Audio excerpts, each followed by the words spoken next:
That dude with the helmet off, you know who that is? That's Jimmy G! Jimmy G! Jimmy G! And Jimmy, I can just see him now. He's gonna finally go to his head as he's running down through the tunnel. Fans are Jimmy G! Jimmy G! G's looking around. Oh, God. I can't wait till the season starts. Man! Sorry for being late tonight. If you're on the East Coast, we meant to get it a little earlier, but it had a little delay.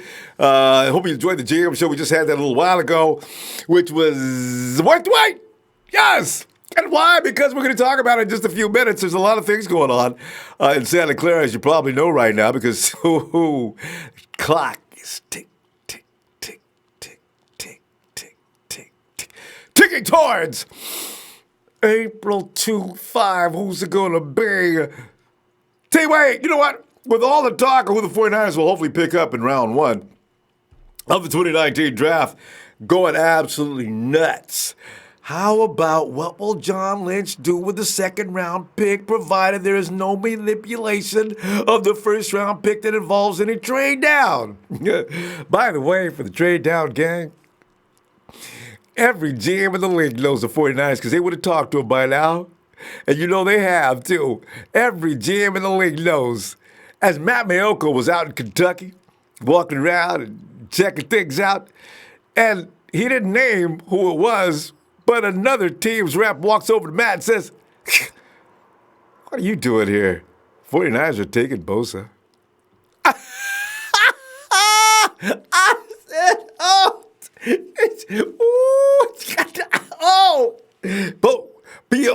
B-O-S-A.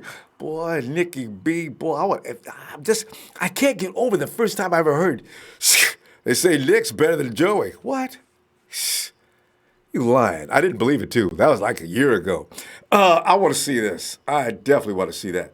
It is widely believed that it's either Nicky Bosa, as I mentioned, or Quinnen Williams as the number 2 overall pick selection from the 49ers. But for reasons unknown, it seems that the 49ers haven't really considered Josh Allen with the pick. From what I understand, the 49ers, if Bosa's not there, number 1, they are going to trade out then. And that, of course, could be as wrong as could be, though. Now, if there's anything the 49ers might be jiving about, it could be that. You know, because they're still going to, the 49ers are still going to answer the phone. Bosa or no, they're going to still answer the phone between now and that night. Somebody goes completely crazy and wants Haskins or whoever else, the quarterback, 49ers might bail because they've already got D Ford. They may be able to pick up somebody else like Burns or somebody else, one of your next level guys anyway. You know what I'm saying? So I ain't being completely silly about this. I mean, I want Bosa, but if he ain't there, I feel the 49ers say, we got a contingency plan that could work. 49ers actually could be fully committed to picking up Allen and are hopeful that the number 1 pick in Cardinals aren't entertaining the same thoughts. These guys play so many games.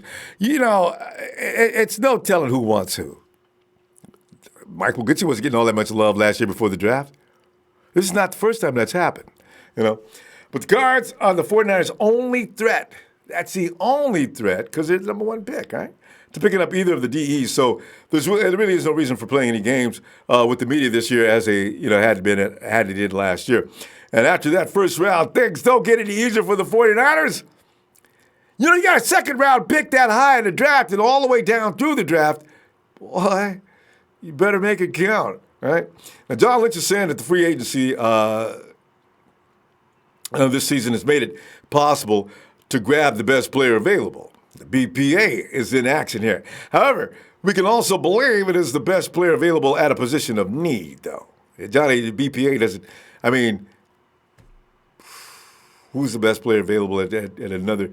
I mean, it could be any number of players. That's why I said, it could be offensive lineman, it could be wide receiver, it could be a safety or defensive back, so to say. Question is, which position falls in a priority right after the first round, which most likely will be the defensive line in the first round. But is it a wide receiver, second round? It won't be DK Metcalf, though. Man, DK, I got a feeling DK goes to the top 10. He'll be gone an hour or so before the 49ers even select that number 36 pick. A.J. Brown, not a chance. However, Brown may not necessarily go ahead of N'Keal Harry or even Paris Campbell, though. So you know what? if you really do like Brown, maybe go ahead and keep that window open because he just may fall into it. You don't want to be not ready. So as they're going down, wide receiver class is loaded with substantial talents this year. And Shanahan is going to want one of them because this is being this high in the second round and in a year where the crop is this, abundant. You might want to get one of them.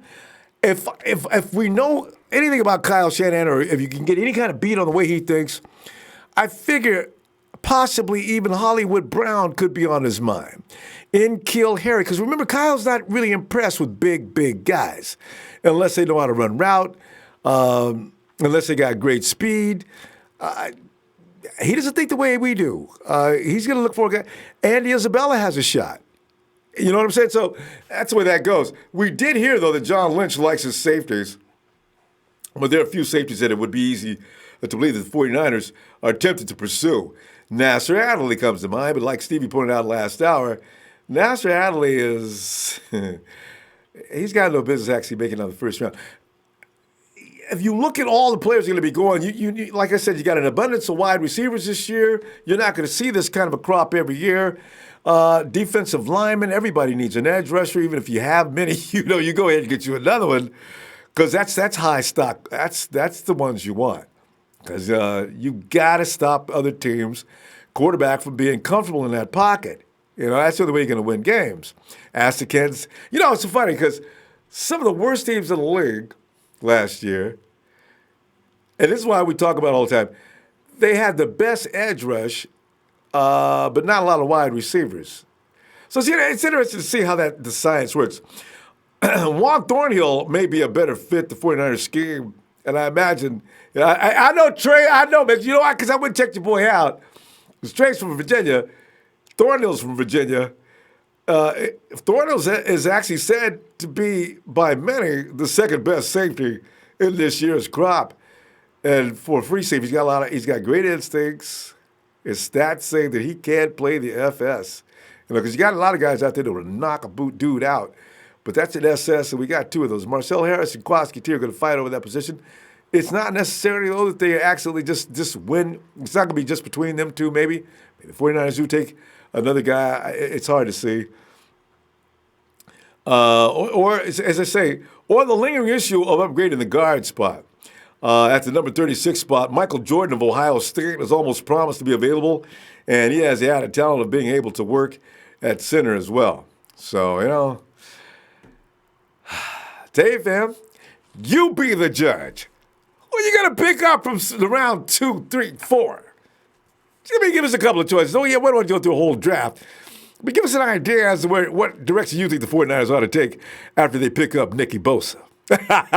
I know somebody's going to want to argue about that.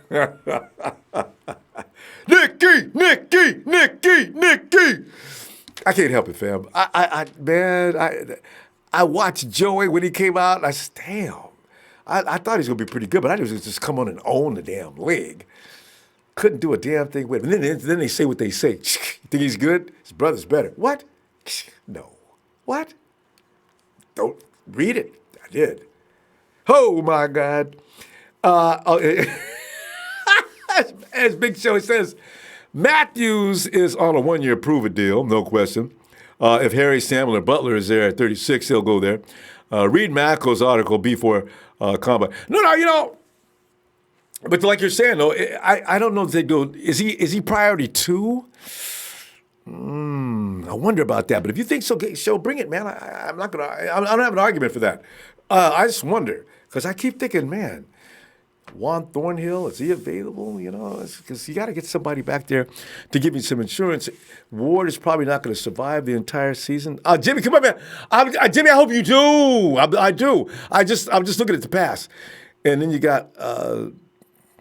You know what, though? It may be that Cole, he looked good the first year. He wasn't sensational, but it wasn't bad.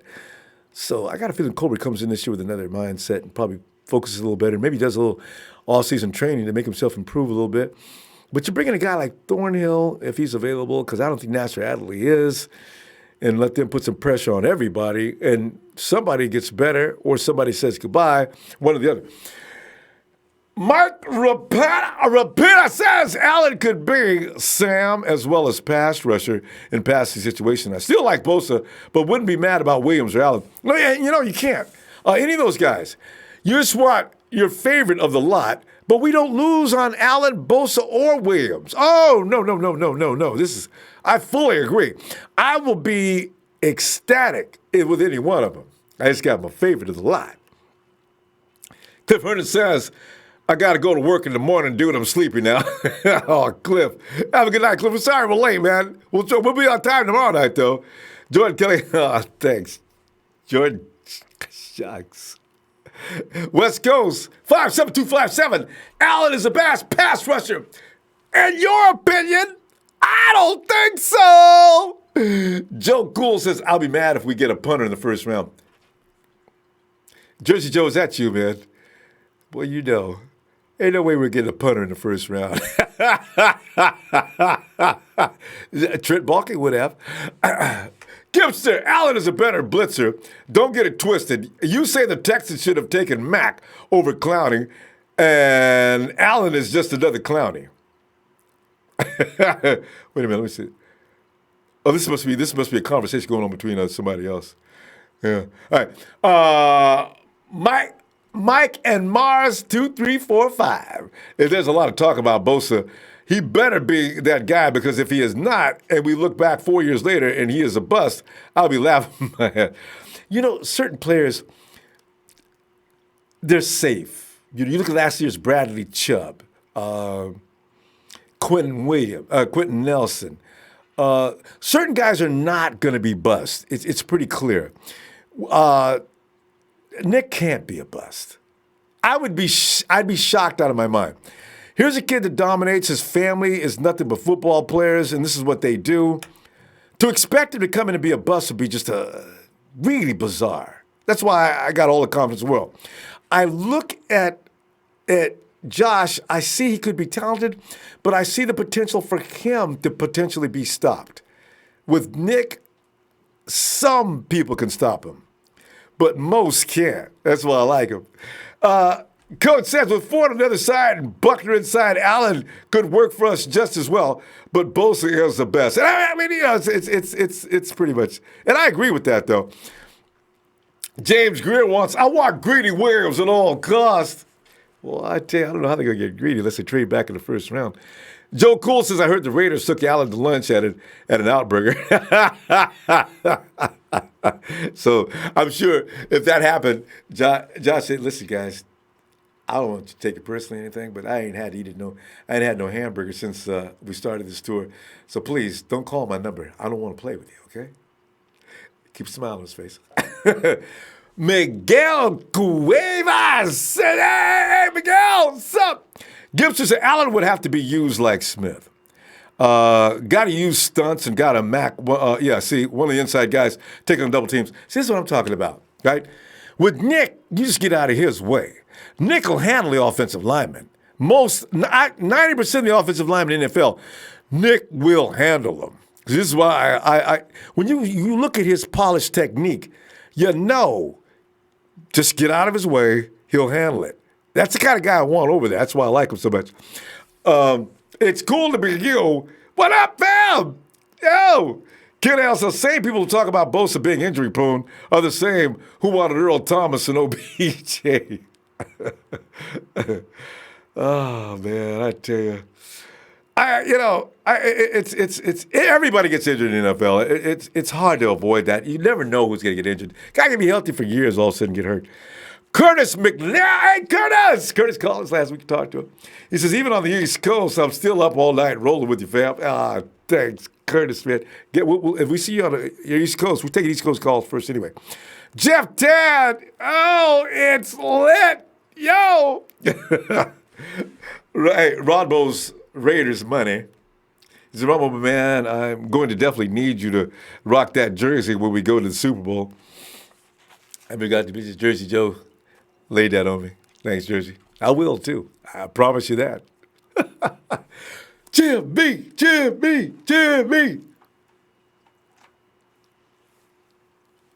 He said, "Can you see him? He's going to start doing. Jimmy's going to start throwing kisses in the stands like Aaron Donald after getting the sack." I had to laugh. I don't like the Rams, but Donald did crack me up, man. Donald's out there.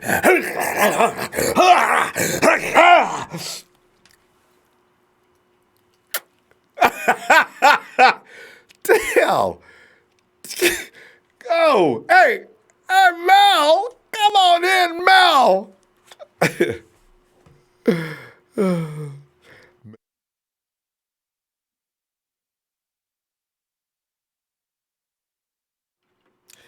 All right. Well, a tech adjustment. We're going to make it right now. But yeah, I tell you what, fam, it's I don't know. My man, what's going on, Hey, Ronbo? How you hey, feeling? there's Mel. Mel, come on in, man. I'm just sitting up here Bang going bang crazy. gold gang. Oh, Bang bang gold gang. You already know. yeah. Oh, Yeah. Mel. Hey, Mel, it's been a while, man. We ain't heard from you, man. You've been like, I know you be busy, man. You've been running all over the Eastern Seaboard. Man. Yeah, definitely. I was traveling a little bit, and I also lost two of my aunts. So, going down and being with the family and everything. So I was really focused on that. Well, yeah. I'm sorry to hear all that. Yeah. Oh, thank you. But it always feels good to hear your voice, man. It always feels good to talk Niner football. I love it. Thanks, Mel. We appreciate you, fam. What you got on your mind, man? You been checking things out? I mean, are you aware of what's going on now? Matt Miyoko being told by another team's rep what you're doing here? Because you're picking Bosa. Yeah, definitely. Look, man. You know what? You know how I feel about it, Ronbo. To be completely honest, I don't care who they choose because it's like a win-win for me. I see big things happening, and number two, I really trust their judgment. Like they had pretty good judgment.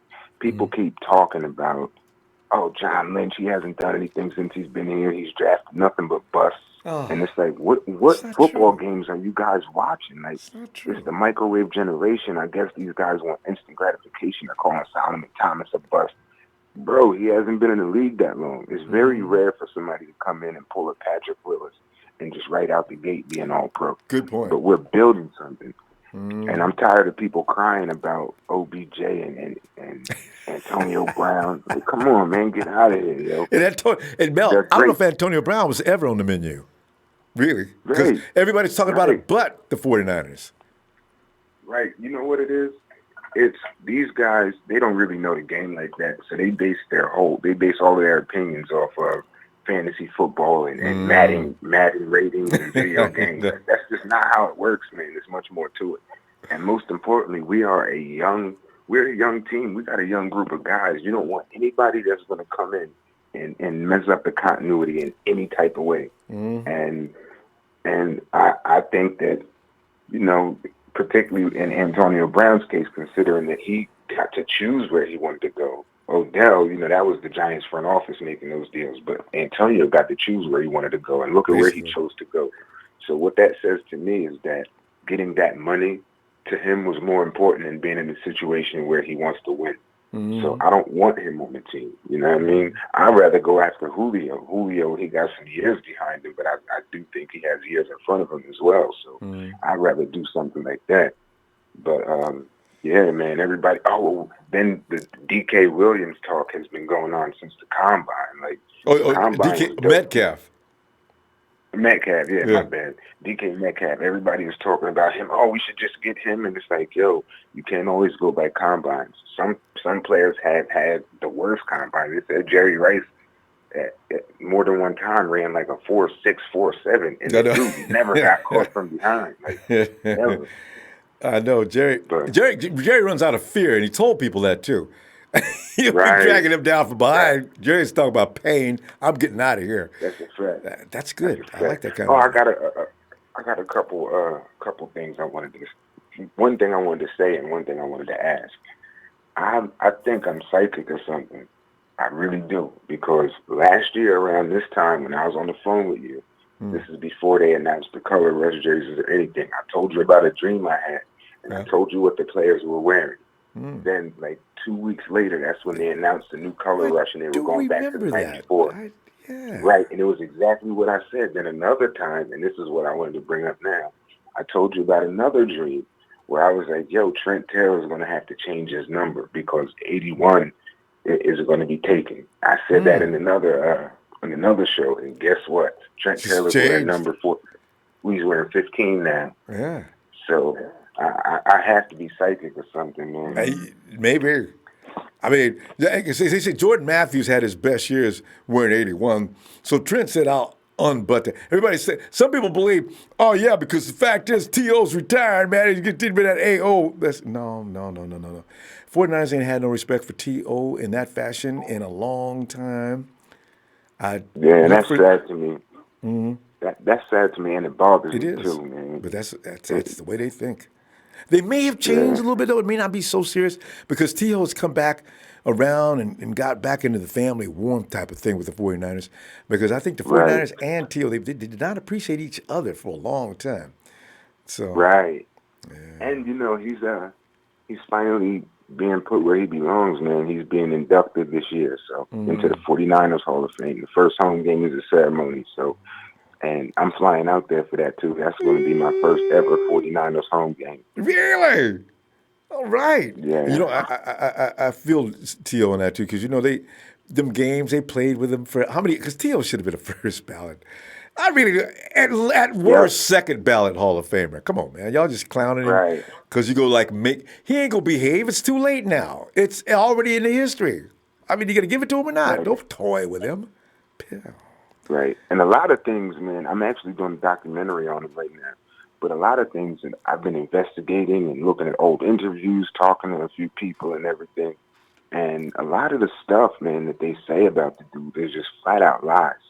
A lot of the points with guys like Skip Bayless, the stuff that he likes to bring up, a lot of it is just outright lies, right? So I'm exposing all of that, particularly what happened when he got here, when he came to the Eagles. Right? A lot of that stuff that happened in Philly is just false. It's not the case at all. That was all Donovan McNabb messing everything up, and there was just a whole lot going on there. But yep, I appreciate T.O., man. I love the guy. But I'm also, enough with the past. I'm definitely looking forward to what our young group of guys is about to do. And another thing that bothers me is this quote unquote urgency at the safety position within the fan base. It's like everybody, like you just mentioned, people are talking, we should have gotten Earl Thomas. You want to talk about injury prone. Look at the last few years that he played or whatever. But the safety position, we got a lot going on there, man. We got some dudes that can play. So I'm thinking that they're going to come back. A lot of them, the young guns, are going to come back and redeem themselves from not having a great year last year, whether it's underperformance or we're going to have to stop there, Mel. But you know what? That is going to be an incentive. Make an excellent point there. Yeah. Mel, we've already had a conversation earlier today. We're going to schedule that up, and you can get it all out. All right? Right. Okay. I have a question for you. Yeah, I forgot to ask the question. Right. All right, and even if you don't know this off the top of your head, maybe you have the resources to find out. But of course, you remember the old 49ers wide receiver, Gene Washington. Oh, yeah. In 1969, he went to his first Pro Bowl. Do you know what number he wore in that game? I know he couldn't wear 18, his regular number, because the Rams quarterback, Roman Gabriel, wore it. But do you know what number he wore in that first Pro Bowl, or are you able to find that out somehow? No, but you know what? I was funny thing about you mentioned Gene Washington. I thought I saw Gene on something just the other day, and I think he was in his jersey. Let me see. No, I'm talking about his Pro Bowl jersey, not because his regular jersey, huh? 18. Okay, he regularly wore number 18. I'm talking about specifically that his first Pro Bowl, which was 1969. He couldn't wear 18 because the Rams quarterback had it already. Let's go take a little research, all right? Because I really don't know on that one, Mel. Oh, okay. Oh, yeah, I wasn't sure if you had the resources or if you knew somebody that would know the answer. No, we should be able to find that out. Maybe one of the callers. Okay, hey, right. Hey, anybody in the chat? What number did Gene Washington wear in his first Pro Bowl? All right, Mel, we're going to go because it's getting late out in the East to see if we get everybody else in the East out there, too. All right, Feb. All right. Appreciate you. Talk to you shortly. Gone. Wait a minute. What is it? Looks like post People are working Big Show, man. Who said that? Did Big Show said that?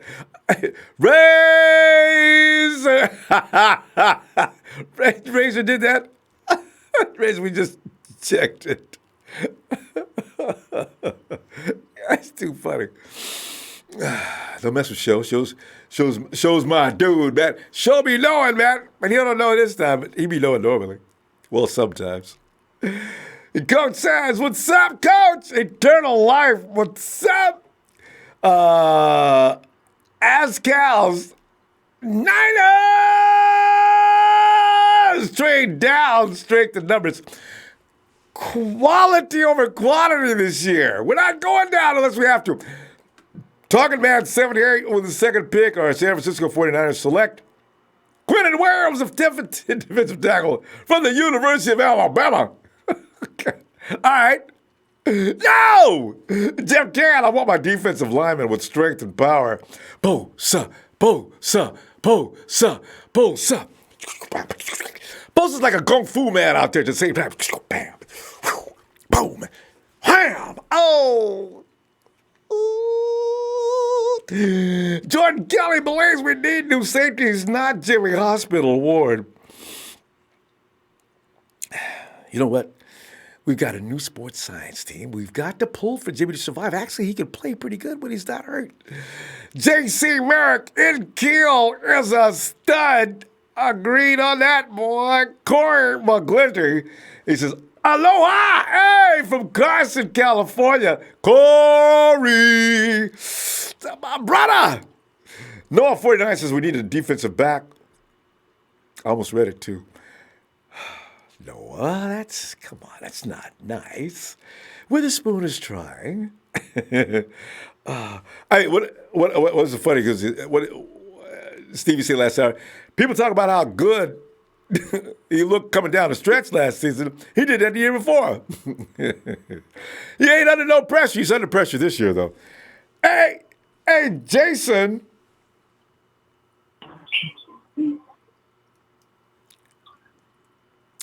Jason, come to the phone. Jason. Jason. Jason, all right, let's go check out James. And if anybody knows who we should be picking up in the second or third round, it's got to be you, James. What's up, fam? Hey, what's up, Ronbo? How you doing, man? James, I'm just sitting back here watching the days go by before the 25th of April. Uh-huh. Yes, Yep. sir.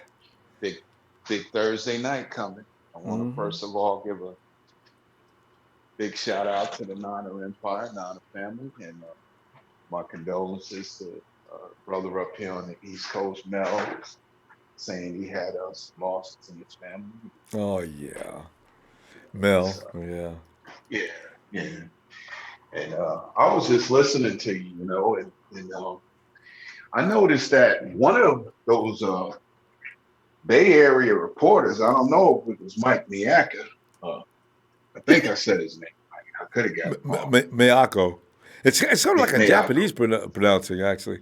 Yeah, it does. And he had an interesting point. He said, drafting Bosa, which I know a lot of fans want Bosa, and I know you kind of leaning in that Bosa window also. What gave you that idea? Because I can't believe I gave myself away. Yeah, it's all right, Ronbo. One thing that the reporter made an interesting point when he said that, this in drafting Bosa and signing D Ford, that means Ford will have to come off the field for Bosa to play because they both are going to wind up playing that big end Leo position. So to me, they're giving D Ford $17.5 million a year, and I don't see him coming off the field in no defensive packages for that kind of money. And I heard you also say you do the BPA. best player available. One of the pressing needs we had, even though we signed Quinnen Alexander, we're still in a situation with linebackers. Okay, we have one that is ready for the nursing home in Malcolm Smith. Okay, and Quinnen Alexander, John Lynch. I watched that interview he did with our reporter Kalita Smith and the other guy from the Bay Area, and he said, listen, they're not in a hurry to rush Alexander back on the field. And when he said that, then I kind of like looked at it like, okay, well, you're not tipping your hand, but you are saying in a way that you got to address that linebacker position. Okay. And I do believe that I don't know. I heard they took Quinnen Williams out to IHOP down there in Tuscaloosa. Ain't much down there, but IHOP, Wendy's, Burger Hut, and it's a little small town, Tuscaloosa, Alabama. I've been through there several times, so I mean, I ain't talking about it. It's just the South, it's country town. We get it. Yeah, they did. I'm saying though, that was his choice, though. Yeah, that's true. And to me, I've said this before, and I'll say it again. I know people got their wants. I'm gonna stick to my want.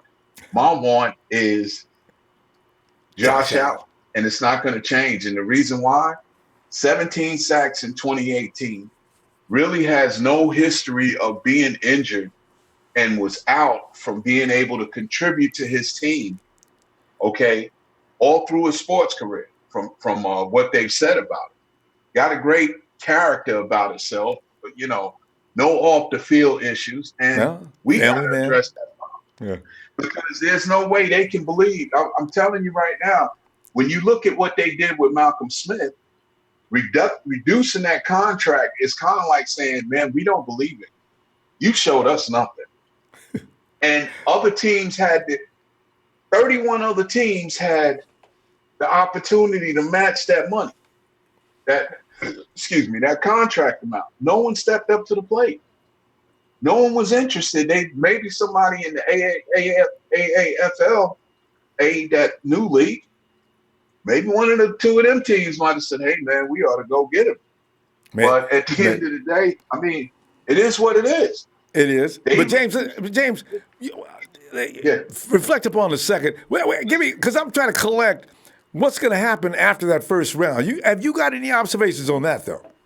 I'm going to tell you, I think, I feel like this. I believe they're saying, let's continue to put the metal to the pedal.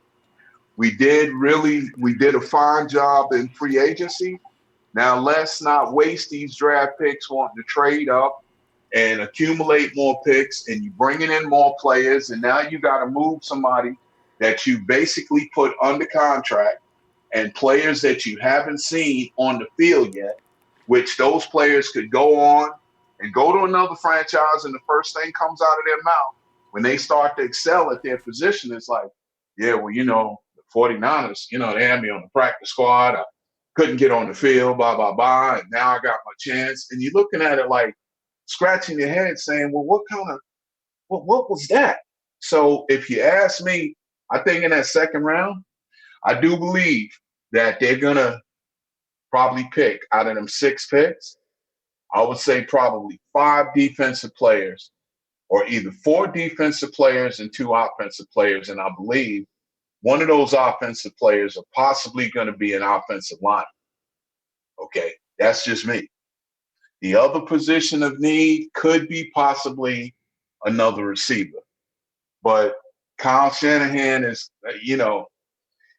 he ain't about pushing guys off that offense, especially like receivers, unless they're just either injured or they're just not playing up to that contract. So that's, to me, and realistically, being totally honest, I think it would be 5 defensive players and 1 offensive player, man. That would be an offensive lineman. I'm serious, because at the end of the day, we re-signed Zanocha.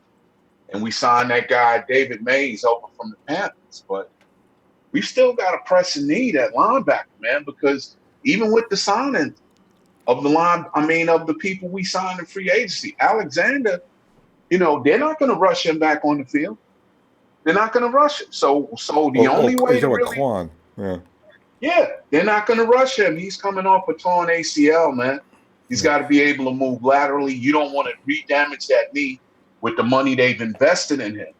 At the same time, Malcolm Smith is, I don't even know if a nursing home would take him. I'm serious. Everybody telling, man, you try to sign that chart to come in here with that shotgun. Yeah, I'm telling you. It's saddening, but it is what it is. I mean, fans, just close your eyes and look at that debacle we had in the fourth quarter in Santa Clara against the New York Giants, against a quarterback like Eli. Eli ain't had 4 good games all year, but he made ESPN that night he played us in Santa Clara. Yeah, of course. Oh, yeah. He's in the middle of the field throwing his prayers up. I could have shot him. Eli, you better know. Boy, you couldn't play for us like that. But now you go to Detroit, now you can play all of a sudden. I'm talking about Eli Manning. Oh. When the Giants played us at home. What happened with them little short back screens right across the middle to Saquon Barkley, and Malcolm Smith is like running like he would love to do nothing more than just fall down to even make it look better because he can't catch it. Yeah, no, Malcolm's done. James, well, I tell you what, I'm going to be looking for you tomorrow night on Raw. All right, man. And sir. Each and every day something develops. We'll see what happens between now and tomorrow, Sam. You know one thing I wanted to say. I heard Mel talking about T.O., and I just want to put this out there. The Steelers with Swan and the other receiver that they had. Swan, I can't think of his name. The other guy that was the other, John something, that was the other receiver opposite of Lynn Swan. Yeah. They won 4 Super Bowls, and they just got into the Hall of Fame, I think, in the late 90s, bro. I know, right? It's amazing. Maybe they thought since they were a combination, the reason things were that good for them. But those guys were something, man. I don't know. Right, they were. So. They were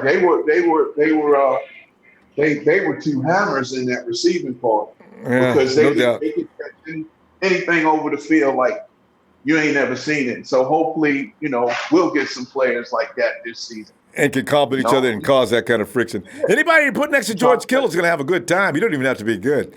Oh, yeah. But, All right, James. Let me see you tomorrow, fam. We got to get out to the East Coast getting late. All right, fam. You know how I'm going to end it for you as usual. We're waiting. Having me, man. Yes, sir. James. All right, have a good one. James, wait. You forgot what you always say. You got, everybody's waiting on that. Oh, no. James, I can't believe he forgot to say it. Niners for life. Okay. He's got to say it twice tomorrow night. NFC West nemesis. Niners trade back with the Giants, get 2 first-round picks, pick up top defensive end left at number 6. Pick number 17, get Nasser Adderley. In the second round, get center Garrett Bradbury, convert him to guard. In the third round, get big, badass wide receiver J.J. Arcega. NFC West, that was thanks for having the contribution. And Ken Ketchum says, imagine this, Ronbo. We trade our second pick to the Giants for their 6th and 17. Guys, I do need to remind you, though, we don't have a rapport with the Giants. Remember, they're the ones who tried to do a number on us for Odell Beckham Jr. I don't even think the Giants are even going to bother to call the 49ers because they know. But it's interesting, though. If things weren't like they are, is it trade with the Giants and you get those 2 first-round picks and pick DK with the 6th and Hawkinson with... as much as I enjoy me some good defense, you give me DK and Hawkinson, it's like I'm going to train DK. We're going to loosen his hips up and get him to learn how to run routes. But in the meantime, I got Hawkinson. I am done with this draft. I maybe get one more guy. Well, I got to second round. I still got to get another edge rusher. I dream about these 2 tight end sets. George and his buddy from Iowa. Damn. What am I talking about? I don't even need another DK. I don't even need DK. If I'm running dual tight end sets, I'm working that show all day long. Kyle's going to kill teams if he's got dual tight end set with them 2 dudes. Oh, my God. That'd be ridiculous. Everybody around those 2 would just eat. Chris Scott, what's Hood Empire? What's up, Chris? Coach says, hey, round 2 has to be either free safety or wide receiver to get an impact player there. Third choice linebacker, Mac Wilson.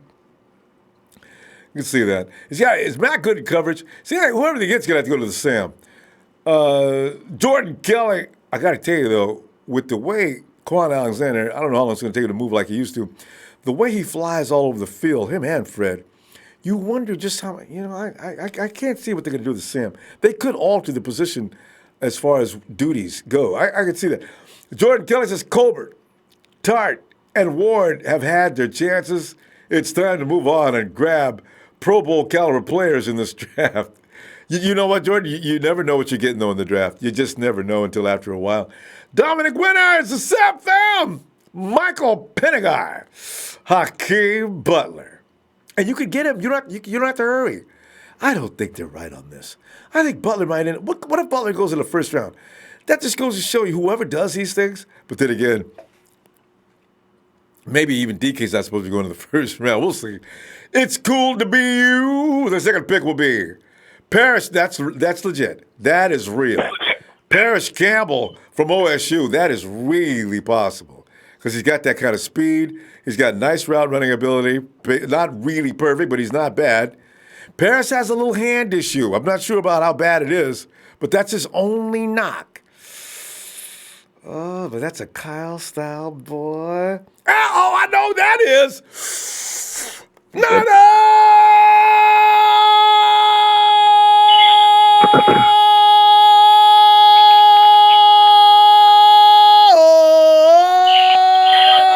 Rod, I like to do my ab work as soon as, around this time of day. So I had to get them pumped up there. Rod, come on in here, man. Rod said, always good to hear from my main man, Ronbo. What's going on with you, Ron? Oh, fam. We're just going over everything here and talking about who's going to be. Everybody's got their idea who should go in the first round, and it's just mixed. Whoever it's going to be good. But, Rod, the real science, the real instinct, the real projection, who beyond the first round is top priority? Good question, man. Man, it's got to be between the safety and the linebacker, like dude was saying earlier. Because so DB, as much as you think about Elijah Lee, I think they're keeping him for depth purposes. Yeah. Now he has familiarity with the defense. So now they got to bring somebody. Yeah, So the opposite side, what's his name? Mark. No, I can't even pronounce his last name. Nzocha, yeah. Between he and Malcolm Smith, I definitely feel like they're going to try to bring somebody else on that side of the ball because, I think Malcolm Smith's project is more like, they just basically trying to let him continue to stay around as long as they can until his replacement can step up and or they're trying to be really fair, Rod. They say, Malcolm, we gave you every chance we could. Time is up, man. You know what I'm saying? We done gave you all this money. You coming here, and we ain't had 10 tackles from you yet. 3 years, and that's what. And then Malcolm can agree and say, okay, all right. I understand. Ain't gonna be no hard feelings. And I respect them. I respect them for taking the cut. Most would say that wasn't a smart football business decision, but Yeah. The fact that I guess he's gambling on himself, what most would say. Yeah. So, good luck with him on that. Yeah. He But may fool us, I Rod. really do think, You know, I don't. I wouldn't bet on that, but he might. Go, Malcolm. I mean, I'd love to see him succeed. It ain't nothing but good for us if he does. So it'll be interesting to see. But outside of that, I definitely see the offensive line position being addressed as well. I'm thinking, somebody from the on the tackle position, or somebody who can play between tackle and guard, maybe a swing until McGlinchey is gone, and then that person can probably battle the you mean guys that's Staley? there now with Sean Green. Yeah, you mean when Staley leaves? Yeah, when Yeah. Staley leaves, I'm saying they could probably battle Sean Green. I think his name. But my bad, Sean Coleman. Oh, yeah. I wonder how he's doing. We'll find out later on in preseason. Yeah, I forgot about him. Yeah, that's the guy we got from Cleveland in the Yeah, trade. he had an incredibly bad life and turned into gold all of a sudden. So yeah, I'm pulling for him too. Actually, I hope he gets some playing time and so we can see more of him in preseason. Yeah, I think they said that he right now is filling the role of more what Gilliam was doing before. So Gabe wasn't filling no role, Rod. Gabe was just sitting over there being big and getting paid. Boy, that boy couldn't play no football. And as soon as I heard he was coming, I got mad. I said, why you go to the... Man, ain't nobody protecting Russell Wilson over there. And anybody you bring from over there is going to come over here and ain't going to be no protection there either. Boy, I couldn't wait till they got rid of him. Man, I was delighted. Can't disagree with that, man. We definitely need to protect. But you making my point the more clear, man. We need to definitely make sure that we have that offensive line solidified within the next couple of years, because I don't want, when Staley goes, offensive lineman to be fresh, trying to fill that role. Even if McGlinchey is the guy that's going to swing over to the left and they bring somebody else on the right, I want somebody that is either seasoned as a college player or Yeah, seniors, third-year players like Michael Jordan down in Bama. Yeah, you're right. Don't be bringing no true freshmen, sophomores last year or anything. Give me that junior, okay? I'm getting ready. Yeah. But I'm feeling like my man before me though. I see good things happening. I'm not trying to be a psychic, but I definitely see good things happening, man. Well, I think the brick by brick approach is panning out to be a mistake-free test. You know what I'm saying? Mm-hmm. The Solomon Thomas is going to be the bigger question mark, I think, between the draft and even now. the season. He already is. Yeah. I hope he does well, though. I feel bad. Him going to the defensive tackle position is going to help him out, you think? Rod, it's a sad thing. The way I'm thinking is he's not going to do well. He's already proven he can't really do well on the edges.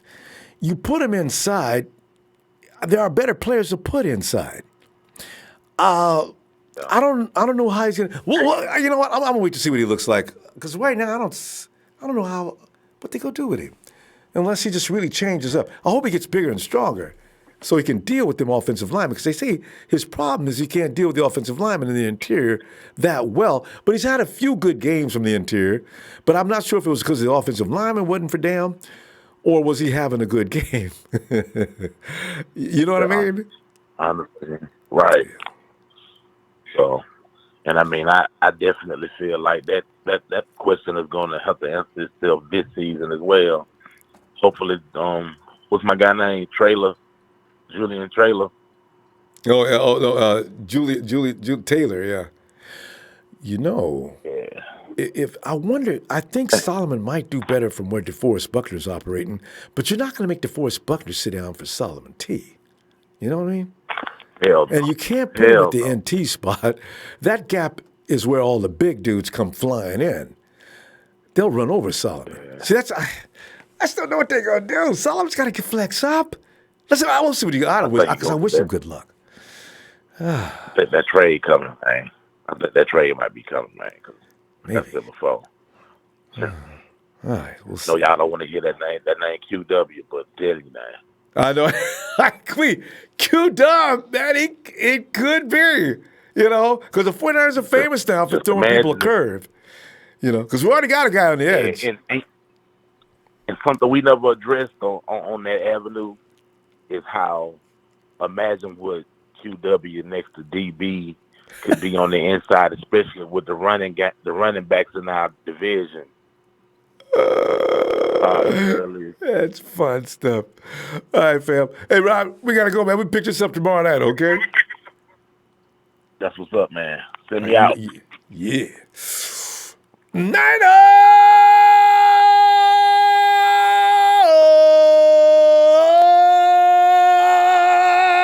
For my man, Rod. Yo! See you tomorrow night, Rod. All right. Yeah. Shit. Try to... I really am concerned about Solomon T. I ain't wishing nothing bad on him. I'm just stating what it looks like. Hey, Will, come on in here, Will. Ronbo, what's up, man? Will, man, I'm telling you, man, we could, because we gonna argue for the rest of the season before we get to draft night. We gonna argue about that. Everybody gonna argue about who should be taken first. But Will, have you thought about who's gonna be taken second and third? Well, this is what I think, man. I know we all right now are divided. Like, we all divided on this Quinnen Williams and Nick Bosa thing. I know everybody, one half of us want Quinnen. No, three-way. The other half want Bosa. Will, it's a three-way thing. Don't forget Josh. We divided, boy. Well, James won't Josh Allen. Oh, yeah. Look at the chat when you get a chance. You got Josh Allen people all up and down through here. They outnumber the Bosa group. My God. Man, look. I want to tell y'all something, man. Do y'all realize who we playing this season coming up? Now, like I said, I believe Kyler Murray is going to Arizona. Okay? Bet on it. We playing against Cam Newton. We playing against Cam Newton this year. As always, our division rival Seahawks. We playing Russell Wilson this year. Yep. We're going against the Ravens. We playing against what's the guy's name? Lamar Jackson. Lamar Jackson. Man. We playing the Browns this year.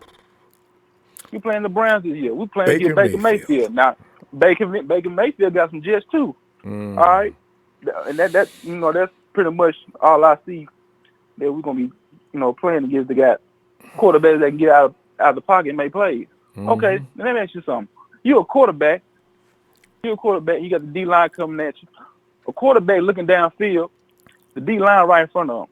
Now you can feel pressure coming to you. As a matter of fact, you can see pressure coming towards you from the interior line.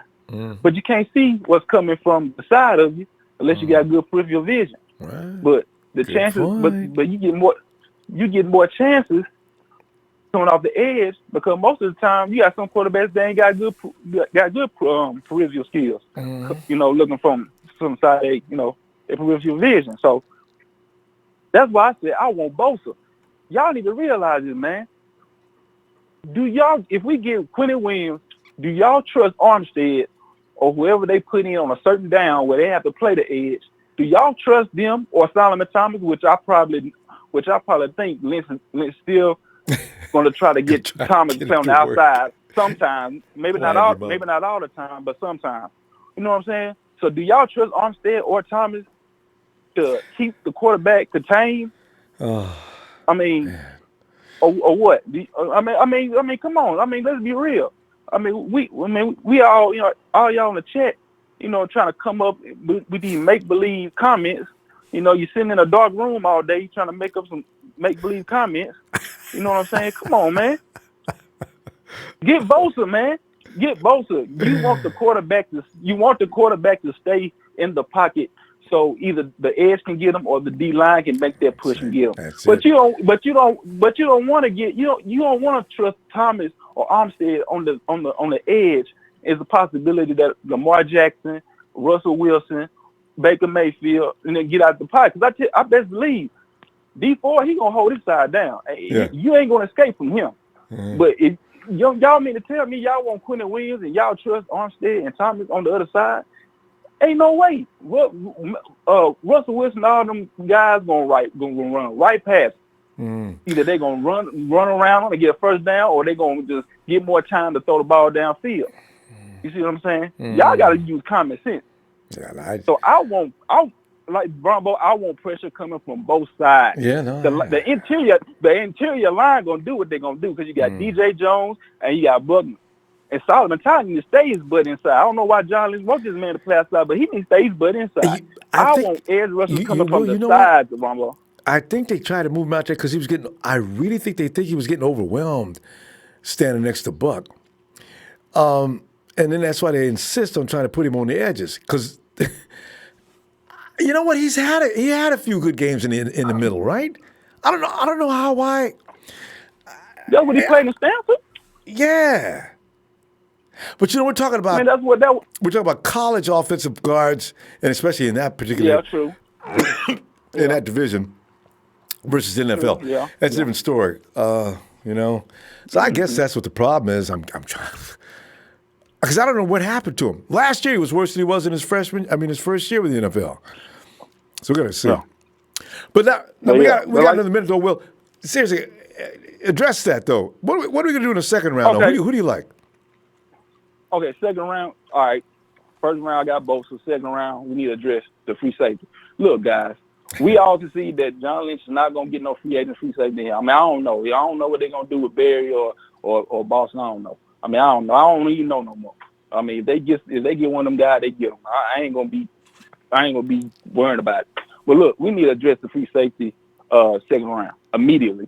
Adderley or from Delaware or Deontay Thompson from Bama. Oh, and Abrams. Yeah. Or Abrams from Mississippi State. I mean, they need to send a message to Ward and Colbert that look, y'all two ain't gonna be on two fighting for this position. We're gonna bring somebody else in to send y'all. Maybe look, y'all gonna work for this. Y'all gonna work for this damn position. Because I don't trust them, man.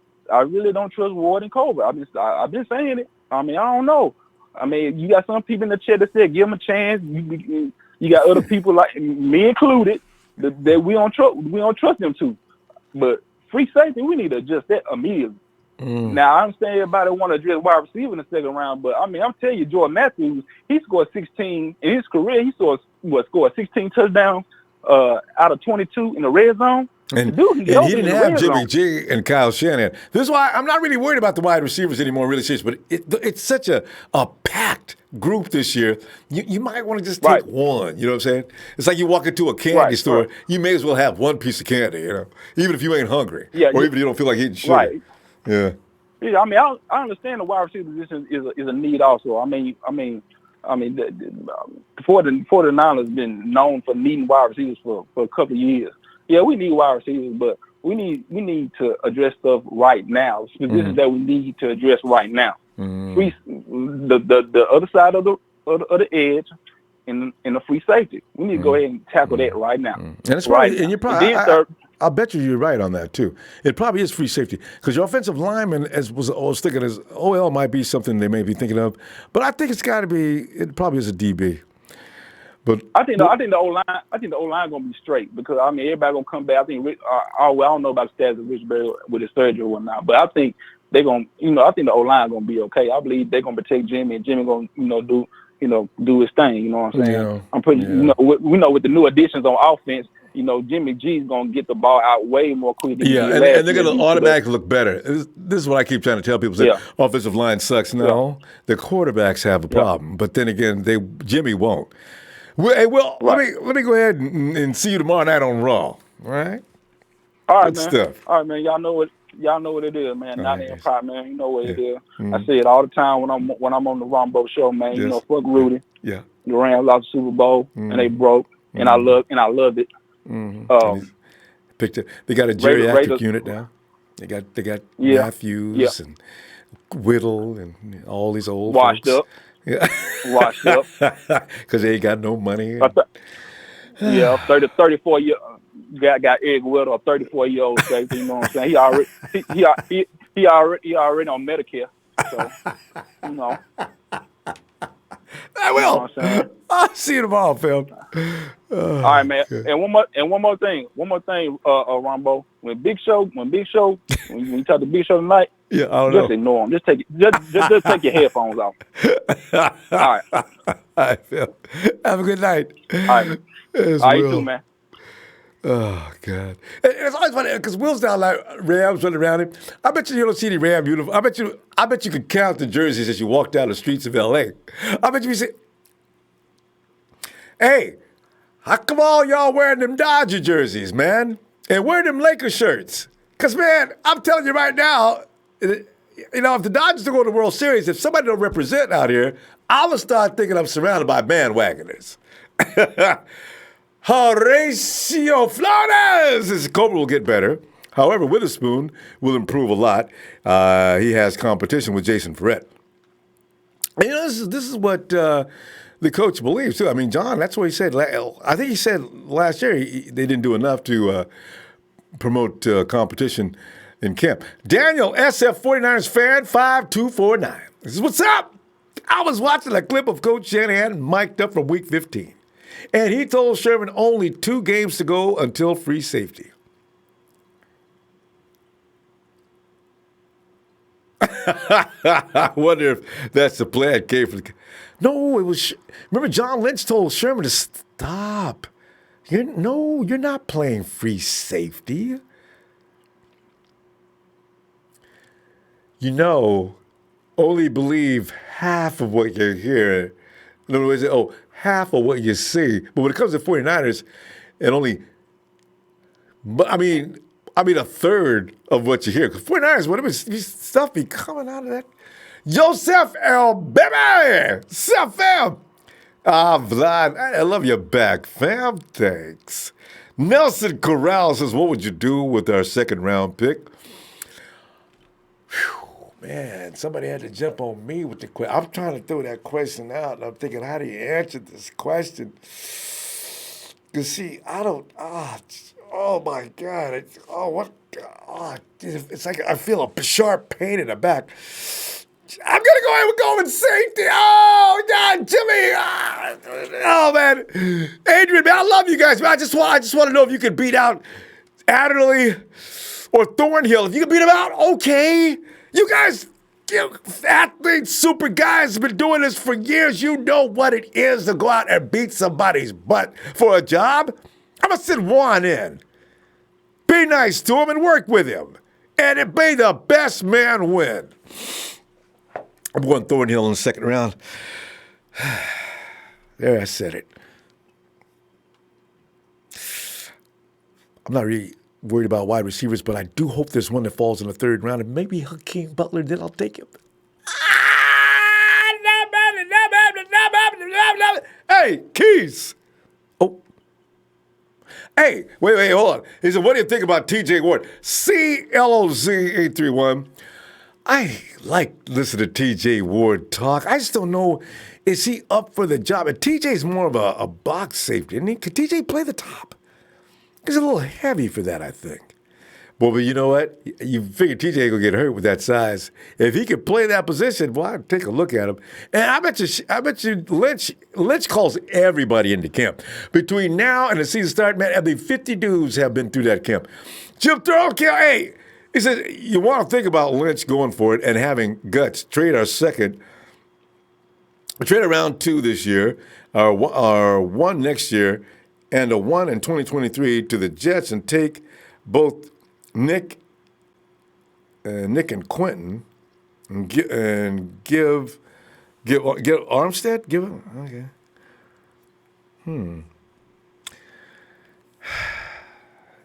Nick and Quentin. And trade down to the Jets. Back-to-back picks.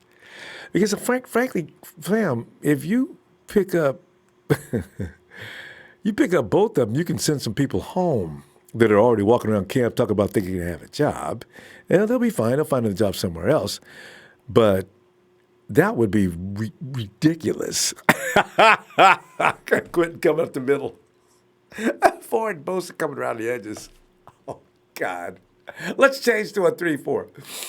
Oh, what am I? Hey, Scott here. Hey. He says, who will we pick with our second pick? Love me. Yes, Scott. Thanks for the contribution, too. Scott, I'm thinking Juan Thornhill.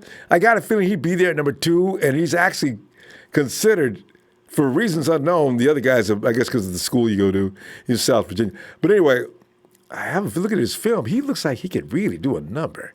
His instincts are great for that kind of, for the over-the-top safety that's playing in that cover 3 situation.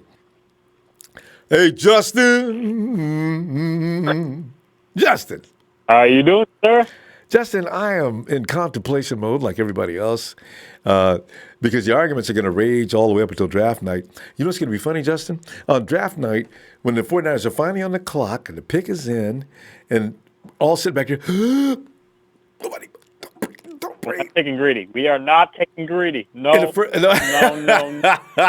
Hey, what do you got? Somebody said Greedy can stop DK Metcalf. What do you got to say? Why, Justin, why don't you like Greedy? Well, first off, I want to direct my little comment to Joe's show. I heard his little comment on Witherspoon. So I want to set him a little bit straight. So Witherspoon was hurt in week 3 with an ankle injury, all the way up to the season, and he was only healthy until week number 11. Oh, so he was battling an ankle. I forgot about that. He was hurt early on. I forgot about that. Then Joe's show said that he said Greedy could outplay Witherspoon. Okay, Joe said that on the Joe show? Greedy said Greedy has played college players. Yeah. We're talking about we play the Browns this year. We play a lot of elite receivers. We do not know if he can stop those because we've seen a lot of cornerbacks get drafted. Like there's only been like a handful that have been like elite. Especially the first year. Sherman was drafted in the 6th round. Let's see who else. Let's see. I know there's a bunch Sherman of wasn't great in his first year, by the way, from what I understand. I never paid attention to it. Yeah. So I'm just here to say Witherspoon will be bounced back. He'll have a bounce back year. You know, I think he'll get more help. I think what frustrated him most was not having help because the free safeties weren't doing shit. Hey, just let me just get this clear though. Did you say on the Joe show? Joe said it. Greedy's better than Witherspoon. Well, he said from what I heard, he said that he believed that he could probably outplay Witherspoon for that final position. Boy, I bet you Kello called Joe. Hey, Joe! What? Whoa! You know. So I was just confused. I'm like over here confused. I'm like, Joe. I'm like, what the hell? I'm not watching Joe. So, I didn't know Joe's show started up already. I should have known. I gotta go check that out. That's hilarious. But I just do not. And Joe keeps saying, whether it's Joe, he keeps saying that we're probably going to, he said we should take Greedy, this and that. Why? Why do we need Greedy? If any, like, so we can move Sherman to free safety? For what? Like, I just don't see it happening. Like, I just don't see us drafting a cornerback. And I do not see us, like, trading up to go draft a cornerback. That just doesn't make any sense to me. That doesn't make logical sense. It doesn't. Yeah, and especially not early. In a second, because you know what? You've got Verrett and Witherspoon already going to battle. You got Tavares Moore. You're right. You got plenty of cornerback. I don't know that your corner safety may be something you might want to think about, but cornerbacks is unnecessary. And I do. You know, if you're going to get better, though, the philosophy is if you're going to get better, you just go get these guys. You don't worry about the guys you already got. Let him see what he can do. But I agree with you, though. It's not a pressing need. Just don't want it.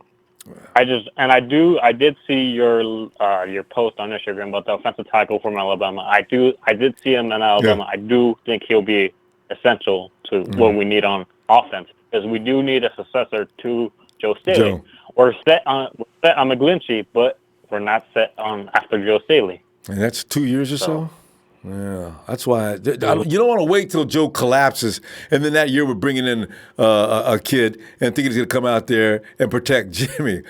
That way we'll be like vulnerable to the free agent. Some free agent will come in. Then there's always one every year.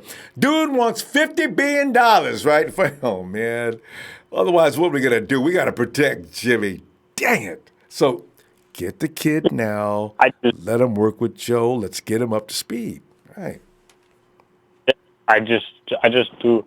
I don't see the hype behind Gritty. I really don't, because what I've seen is like he has all right footwork, and I may be wrong, but like I just think he falls into I think he's going to probably fall to later picks. I don't think he goes that high. You and Deion Sanders need to talk. You guys would really enjoy it. Deion Sanders is not impressed with Greedy.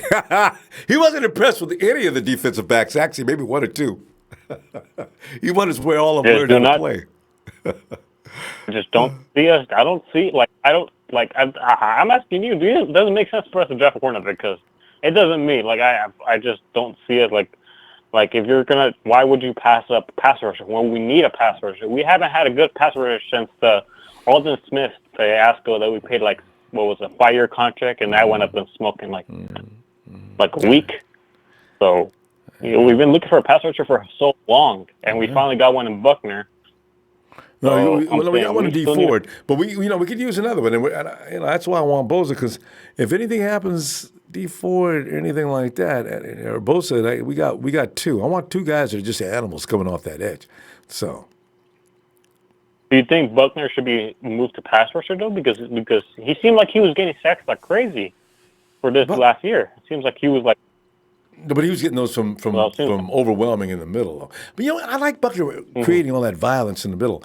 Also, he doesn't get enough credit for it. But I also like people won't put it together. I put it together because I don't hate him.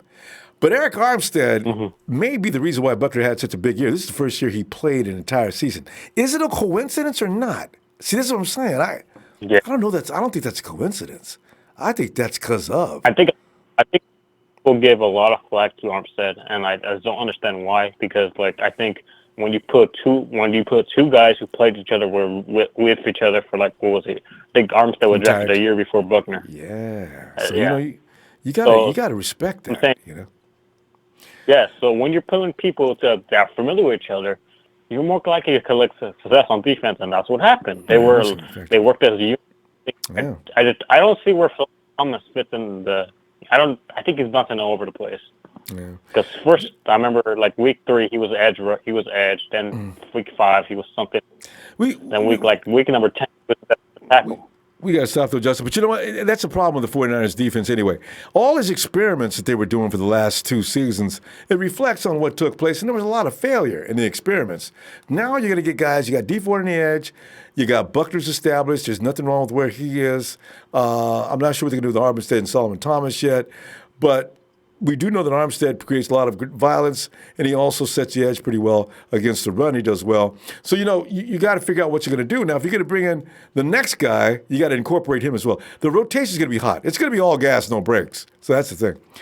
Justin, let me see you tomorrow night on Raw, though, fam. Yes, sir. All right. Have a great night. All right, man. You too. Yeah. And let's go ahead. Hey, let's go get Sean from KY, Kentucky. Sean.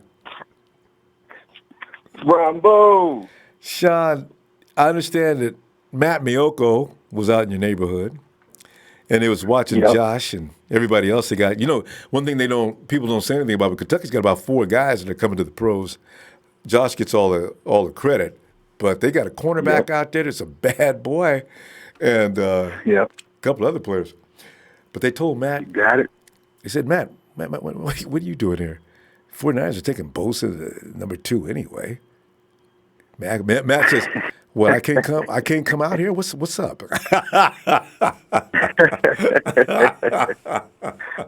Oh, Ronbo. Hilarity's underway. but Sean, man, what do you think, Sean? And Sean, you can address number one if you want, but I really want to know what you're thinking about the second and third round pick as well. Gotcha. Ronbo, I get it, man. I mean, I heard the sentiments of Will and all the other callers, but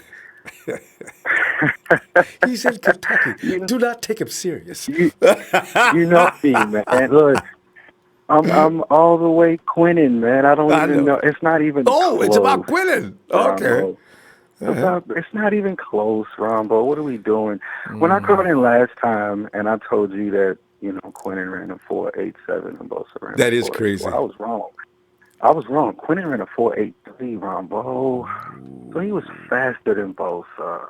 And it's like, here's the thing. Bosa's not the only. Bosa ran worse than a 4.8? I didn't know he ran a 4.84. Oh, okay. Split second. And Bosa and Quinnen, who weighs 30 pounds more, ran a 4.83. And it's not about just speed, but that's freak of nature speed. You hear me? Yeah, and it's check me out, Ronbo.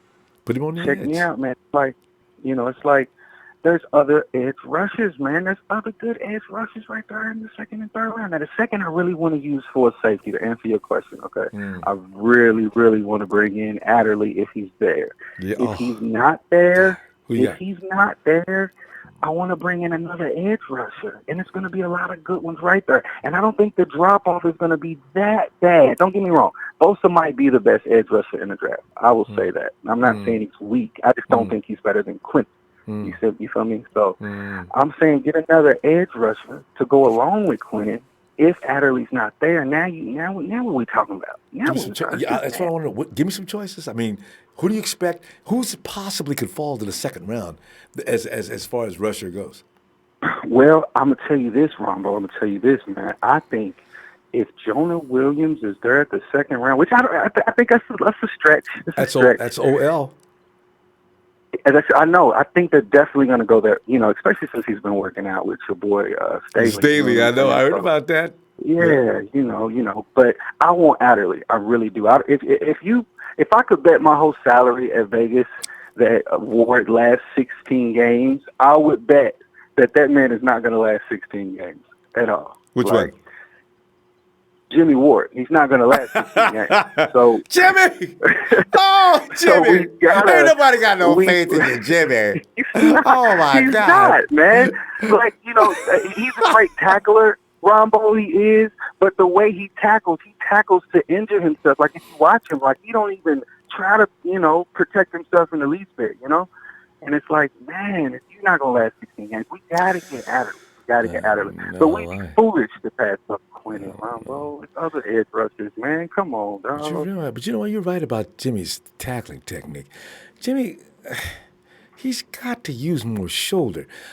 He's not. His arms aren't built to be taking them arm tackles. Right, man. What the hell is he doing now? Don't get me wrong. I love the heart. You know what I mean? Yeah. I love the heart. But we need you, man. You know what I'm saying? I don't think he could. But Sean, I don't think he can put on any size. Jimmy needs to put some bulk on. That's why he can't take it. He's wiry and fast and strong. Yeah. I'm sure for his size. I saw him lifting some pretty heavy weights, but he needs more size to play the style he plays. So yeah, I agree. I don't know what they're going to do with him. Yeah.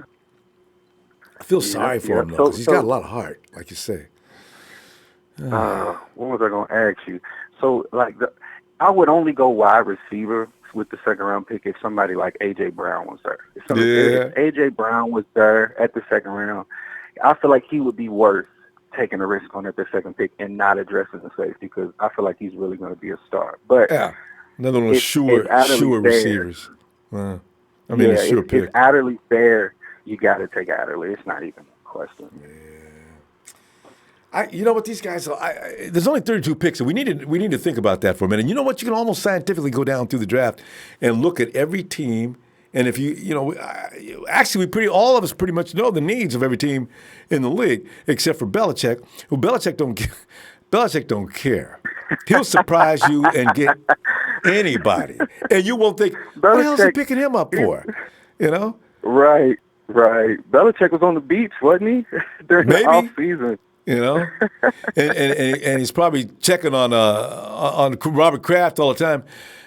You're not at that massage part, are you? Because if you are, I'm telling you right now, don't get caught down there again. Belichick is cool as can be, man. That dude, I don't know how they won a Super Bowl. I don't get it, Sean. They had half their team. He's got no real wide receivers to speak of. His running back is okay. Well, no, I guess he was pretty good. Well, I mean, what's his name again? Can I tell you like why? him actually. Let me tell you why, Ronbo. And I don't mean to cut you off, but let me tell you why he's winning all these Super Bowls and ain't got no damn stars down there. It's because of the culture of that locker room, man. And I love it because that's what we're building here. Like Keanu said, we out here slow cooking this gumbo. You know what I'm saying? I know. For real. They like, do it's the culture. In Louisiana. That's what it is. That's why we watch who we sign, and we won't be signing these divas because you're not going to mess up this culture. That's the most important ingredient. You know what I'm saying? But that's why it threw me for a loop, though. And I like Odell Beckham Jr. I really do. But I thought to myself, if you get OBJ, is he going to be okay? So, and I knew AB wasn't even in the mix. I had a feeling 49ers wasn't thinking about him. Because you can't leave your house looking like that and then come into my house. The 49ers are thinking that way. I just knew it. And sure enough, they never were thinking about him. Anyway. Right. You're right. Yeah. Well, Sean, I tell you what, I'm going to see you tomorrow night on Raw, Sean. We'll be in earlier so you ain't got to be up so late waiting on us if you got some time. You got all the East Coast guys up late, man. I got to go work, Ronbo, but I still got to stay up there. We're going to try to be earlier next time, fam. I got you, man. Hey, take it easy, Rombo. You too, Niner Sam. I don't think James said it today, so I'm going to say it for him. Niner Empire, Niner for life, man. I know, man. James left us all of a sudden, didn't even remember to say it. Thanks. All right, Good night, Sean. Yeah. Zip on over to Charles. Charles. Hey, what's up, man? Charles, man, is sitting back here. We're trying to figure out the arguments are going to rage on and on about round one. But what about round two? Are we going for an OLDBWR? What's going to happen in that second round is the thing. We need to go for an offensive lineman because we need to get a replacement for Staley before he was having knee problems at the end of the year. Yeah, actually, for the last 2 years, that knee's been a little bit acting up, actually. He couldn't even bend down without having help to get up. Oh. And I'm saying, oh, crap. That's not good. Joe Staley's still good, but I'm just saying, man, he's having knee problems. Yeah. We need to get on that right now. And that's not going to get better, so you're right. So if Bosa, we don't get Bosa in the first round, if Cardinals pull a fast one and get Bosa.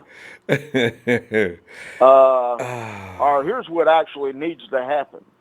Need to get Bosa, and then somebody, the whole 32 and the rest of the 31 teams have a brain fart and pass Quinnen down to us in round two. That's what it would take, too. But if we need on round two, we need the offensive lineman. Yeah, really. It's not the sexy pick, and nobody's going to really appreciate it, but I really think that's about right. That's got to be right. Because, I mean, think about it. Staley's already up in his 30s. And he's got one bad wheel. Giving out. Yeah. And I want to see a guy groom under Staley for 1 year at least, right? Because look, I think McGlinchey's good because of Staley. Yeah, but see, McGlinchey's not protecting his blind side. Yeah. And Staley is. Yeah. And so we need somebody over to protect his blind side. And now I don't know if McGlinchey can switch over or not. Well, now I think he played the left side at Notre Dame. I mean he can handle it with the experience he's getting now, which we're lucky. He can stay over there. He can learn the NFL speed. He can watch Joe. He can learn a lot of things, and he might be able to segue on over there. So they need to get some kid in there now, and there's a few. I mean, if we got to trust in John. I mean, if he thinks we're good at safety. He means it too. We can probably pick one up at a later round because everybody doesn't need a safety. Yeah. Got a lot of teams that went out there and they got the free agency for safeties already. True. Right. So there's a lot of them that's not going to pick a safety. Mm-hmm. And we can get a safety for cheap. Yeah, a rookie contract. Yeah, it doesn't get any better than that. Let's pick him up in the first round, and even then, that's still the lower cheap. the lower the draft order, the less expensive they are. Yeah, pick him up in the second, So, third but round. anyway, I'm saying we need to address Staley now because I think he's done at the end of this year. You know, If he's not, I'd be surprised. yeah, that makes all kind of sense too. I think you're right. Don't wait until he falls all the way apart. Yeah, or they're going to have to go out there looking for somebody to fill his gap, and they ain't going to be any good. No, those guys only come here and there. Yeah. I mean, I'd love to get Adderley or Thompson. I mean, they got us picking Thompson at 2. But, according to the mock drafts, the supposed experts, they got us picking Thompson. Deontay Thompson. But I'll tell you, we need to address this and get the best offensive linemen we can before they all go away. And I'm a little worried about Weston Richburg. Richburg annually, last year he had a concussion with the Giants that lasted him like 5 or 6 weeks, and I heard the Giants just shut him down for the rest of the season because there wasn't any point in him getting hurt any further in a wasted season, right, before he came to us. And then last year, Weston, his whole body came apart on him. So I'm a little concerned with whether he can handle that spot or not. And this isn't about being prone. We need another center, huh? Yeah. Good. Crap. Well, we could always use the long snapper, right? Well, the way he just put Garoppolo back in there into the it's a shotgun. What do you call that? You wouldn't call it a shotgun. You'd have to call that something else. He's so far back there. Call it a howitzer. Yeah. They be snapping there, and they say like, "Hey, you got to back up, man."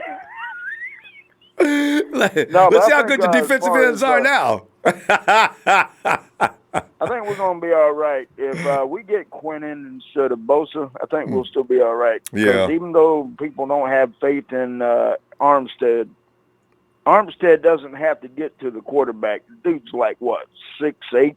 6'7". He can stick his hands up and block the damn pass. Yeah, that's the nice thing about having those guys. But also you got Quan Alexander over there, yeah. And he can back him up. Yep. Because those gaps are going to be made by those two big guys. That's what I like about them. And if they're going to come around this year, which I think he is actually, and now you provide room for Quan and Fred to do their thing. So I kind of like what's forming. So. And now here's the issue with Jimmy Ward. I've been hearing about Jimmy Ward. I think personally, now this is just my opinion, and I hope nobody gets upset. But personally, I think the dude is playing to get injured so he can just sit on the bench getting paychecks. Charles, you think he does it on purpose? Well, think about it. I mean, it would be smart. I know they. I mean, look. How many games did he play last year? 7 or 8, I think. So maybe wrong. You sit on the bench watching the games and getting a paycheck. Relax, kick back, and look at it. And every now and then you pull out your phone and look at your bank account and smile. Exactly, Ching. Charles, we gotta go. Watching the game.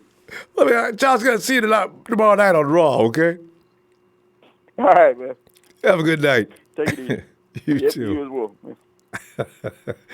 Can you imagine? Wouldn't it be funny though? Jimmy Ward was sitting back there, kicking back, laughing, telling jokes. Hey, who else on the bench with him? Sitting next to baby Kowalski. Hey, Kowalski, man, I tell you about. Hey, no, we was just talking, Coach. We saw the play. Keep your head in the game, guys. Hey, 6:50. You're in Los Altos, California, right near Santa Clara. Hello. What's up, Ronbo? Can you hear me? Yeah, I can hear you. Who is this? Yeah, I mean, I called like 2 years ago. That's the last time I talked to you. Has it been 2 years? Oh, wait a minute, your voice sounds familiar, though. What is your name? Yeah, Jabari. Jabari? Jabari, you're right. I do remember. I think I saw. Yeah, I remember. Didn't you call in from your car one time? Yeah. Yeah, that's you. Nah, not in the car, but no, not the car, but then I called you once. It was You about zoomed in one time, though. Yeah. I've been watching you for like about 4 years, bro. Yeah. Jabari, I think your voice changed since last. How old are you now? Yeah, I'm 17 now. Jabari, good to hear from you again, man. So, Jabari. I'm from Daly City, too. Where the fog You feel me? comes in Fog and City. just hangs out. I kind of like that about Daly City, though. It's got that color to it. It's got the farmer's market. Oh, yeah, the weather. Just, Yeah, they got a cloud everywhere. Yeah. Yeah, I heard John Madden's from there, too. Is Madden from Daly City? John- Could have been John Daly Madden from City. South City. Yeah, he's from, I think, Top of the Hill. He's from Top of the Hill, Whoa. right? Which is in Daly City. All right. Hey, well, Jabari, man, I mean, you've been checking things out, man. What are we getting in the second round? Second round? Yeah. I think we're going to get a free safety, man. Yeah, everybody wants a safety. I think we're going to get it. Yeah, go ahead. Yeah. Go ahead. And then I'm talking about the first round, I say we get Nick Bosa, the best player in the draft, 100%. Well, no argument from me. Yeah. a lot of people want to argue about that, but not me. Yeah. Okay. Hey, so you're gonna get safety in the second round. You got a safety in particular that you think could come in and win that job, or what? You said what? You got a safety you got picked out for the second or third round that could come in and win that job, or what? In fact, as a matter of fact, give me a third round pick too. Just to see how much you've checked in this is. But what do you think in the second round? Safety. Oh, who do you think I'm gonna pick? Oh, yeah, I don't need safeties. To be honest with you, in the second round. No, I mean, I don't really know, but yeah, I've been checking that. Well, it's okay because there's a few. I'm not sure how well they work out for us, but there's a few that might be good candidates. And, I'll tell you what. How do you feel about Jimmy Ward and Adrian Colbert? You think they're going to be able to hold it down next year? Oh, okay. I said Adrian Colbert his rookie year. Oh yeah, he was a dog for sure. Yeah. I like Adrian Colbert, and then Jimmy Ward. I actually like Jimmy Ward. I like him at corner. I don't know why I liked him at corner though. I remember he had a pick 6 against the Chicago Bears. Yeah. Jimmy, if he doesn't get hurt, he's not a bad football player. People hate on him because he can't stay out there. I don't know how bad he is, though. I don't think he's a bad football player. In fact, the year before last, he had a very good year, actually. Shit. If he doesn't get hurt. What year was that he played the whole season? Was that 2016? I think it was. Who? Jimmy Ward. Who, I think Jimmy he played Ward? the whole season 2016. Yeah, I think it was. Yeah. I think he missed one game. But otherwise. Yeah, I can't remember that, but then that 2016 season was a disaster in my opinion. Well, yeah, for the team. I mean, we were terrible. I mean, it was understood we were going to get beat. Monday, we knew we were going to get beat before the coming Sunday. Yeah. Terrible. It's true. I remember one time we got destroyed by the Bills. I can't remember what season that was. I don't know if it was 2016. Yeah. Yeah, that was one of the worst games, man. I turned it off after the second. I know. the second quarter, bro. Oh, God, that was so sad. Getting blown out. And it got when worse. We had Torrey Smith too. We had Torrey Smith. Yeah, well, Colin Kaepernick was playing in that game too, right? That's the thing, Anyway, things are getting organized and going in the right direction now. You can see it now. We're not getting beat to death by anybody. Well, we got beat to death a couple times last year. But that was the Rams and the. But we got revenge on the Hawks. That's what I'm so happy about. Yes, we'll get some revenge this year too. I was happy about that game. I'm telling next year I'm not gonna get overhyped, man. I say we have a good season. I really say we have a good season. Jimmy G, you feel me?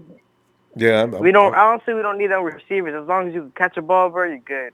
And Kyle Shannon is offense. That's all With Kyle, all you need to do is be able to run and catch the ball. Like, run and catch the ball. That's it. And follow directions. He'll tell you the scheme. Yeah. That's basically all it. I don't need no. But then I'll take A.J. Brown, though. There's a lot of guys. You got to take them. I mean, I'm taking A.J. Brown. I may even, if I could get DK, I might even get him too. But DK doesn't run around very well. I think DJ Metcalf's overhyped because of the combine. I really think he's overhyped. Every year they do that. But he most likely is going to get picked. Yeah, he's most likely going to get picked in the first round. Oh yeah, no doubt about it. A.J. Brown most likely too might. Yeah. Yeah. But if A.J. Brown falls in the second round, I think we should take him. Oh yeah. And nobody, and you know what? The Cardinals will take him even if we don't. There's no, if he gets to the second round, the Cardinals take him in a heartbeat because Cardinals need some help as far as the wide receiver position anyway. So he gets ate up immediately. Somebody might trade up to get him, actually. The Cardinals they got to fix their fucking line, bro. Their offensive line. I know. Yeah, it's looking all jammed up. But now, see, what they did was, if you got Kyler Murray, you can fix that the offensive line, but you don't need to fix it as much as you would if you had a non-mobile pocket passing quarterback, right? This is why you can be assured that it ain't going to be Rosen back there. Rosen's going to get traded, but they haven't got any offers, and I think they're going to wait until draft night to get rid of Rosen. Because there's no point in sitting there. I really think. Go ahead.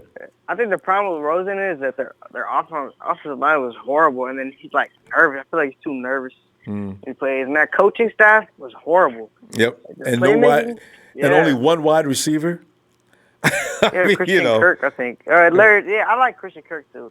Oh, I'm sorry, I forgot about him. I wanted him. What am I talking about? So they got two. You know, who's a tight end? Tight end was okay, but they didn't go to him very much. Yeah. Anyway, hey, Jabari, we got to go, fam. Let me tell you what, Jabari, don't be no stranger, man. Don't wait till you're 18 to get back in here, man. I'll be looking for you, all right? All right, I'll be here tomorrow. You guys gonna be on live? Be back tomorrow for sure, man. Monday Night Raw. All right, for sure. All right. All right, Ronbo. Hey, have a good night, Jabari. You too, bro. And let's go here. Is it? And Tyler Gambino of it's from the Gambino family. He says, hey, we all know that the Niners are going to draft our guy, Nick Bosa. Yeah! Even Matt Maiocco said he heard that Nick Bosa is a favorite of Lynch. There you go! Oh! It is Jorge! Jorge, what's up, man? Woo, baby! What's going on, Ronbo? What's up? Hey, Chloe wants to tell you something. I'm ready to. Go ahead. What's Chloe talking about? Just like you and just like me. Look at Chloe. I praise for Nani. Peace and love. Just like Ronbo. Uncle Ronbo. Yes. You got and with them eyeballs, she's got to do the holler too. But that just makes it. That's hardcore Ronbo. Yeah. The big Nike shirt on. Oh, here we go. Gotta do the default. All right, listen. What's up? Between you and Chloe, man, I know y'all got a second round pick, man. Who we picking up in the second round? The second round? You know what? I like I'd love a safety. Everybody, that's the count tonight. You know what I mean? Yeah. Who do you like at safety, though? I know you guys have been bouncing around a lot of safety names, but I like the Delaware guy. That's Nasser Adderley. Yeah. He'd be adamant out there just hitting people and floating around quick. They say that he's like Earl. No. I mean, you don't be scared of them kind of comparisons, though, you know? Because then as soon as the dude comes in, he's under all kind of pressure, and then he can't be himself. Because they think, they're looking at me like I'm Earl. I mean, I gotta put on my best Earl act. No, Nasser. Be Nasser. We mean you play like him, not you need to play like him, you know? So, but I would, safety's pretty much everybody's favorite pick tonight. Hey, Nasser, Jorge, you think about an offensive lineman, though, because Joe Staley, man, Charles just called in and I forgot about it. His knee. I mean, Jimmy could, I don't know. What do you think? That one's kind of tough because you know how hard it is to get a lineman, and then, we can pick out there in the draft, but, you never know, as we all talk about. We don't know if it's going to hit, Ronbo. You know what I mean? We need it solid, just like that you can believe ain't gonna fail. I know. There's not all a bunch of Nelsons and McGinty's out there. They kind of get pumped up, but you never know if they're really going to be solid in transitioning over. And that's the only fear as a fan, for any team, to be like, I hope this fits for us. You know what I mean? Yeah. So, you know what I mean? We need to have something fit for us. Because we cannot have Jimmy G taking no torpedo-like hits, man. I mean, I want an offensive lineman out there that takes it like personally. When you come running in, even if he fails, grab that dude by the jersey and drive his face into the dirt. Take the flag, and then do like Rich, the Nature Boy. After he gets by, wham! Flag on number 53. Walk off. 49er moves though. Woo! You know what I mean? And walk off the field.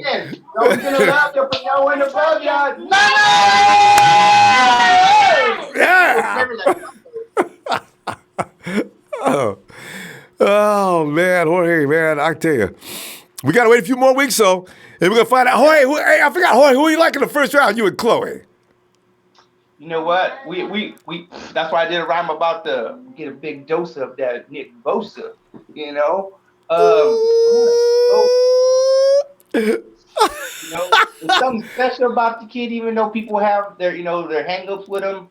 But everybody's got a strength and a weakness. True. Really. And then who hasn't ever played sports and never gotten hurt? You know what I mean? Some people get hurt, okay, but maybe we need the guys in there to give them some special training, and when they're working out, when they're fitness, whether they're building up the muscle, whatever trainer that is, man, he needs to come solid.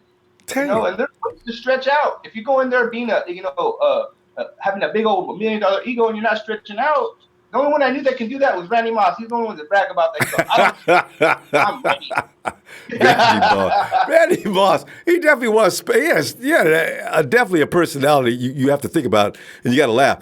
We've had Randy Moss, and then you look at T.O.'s personality and Ocho Cinco.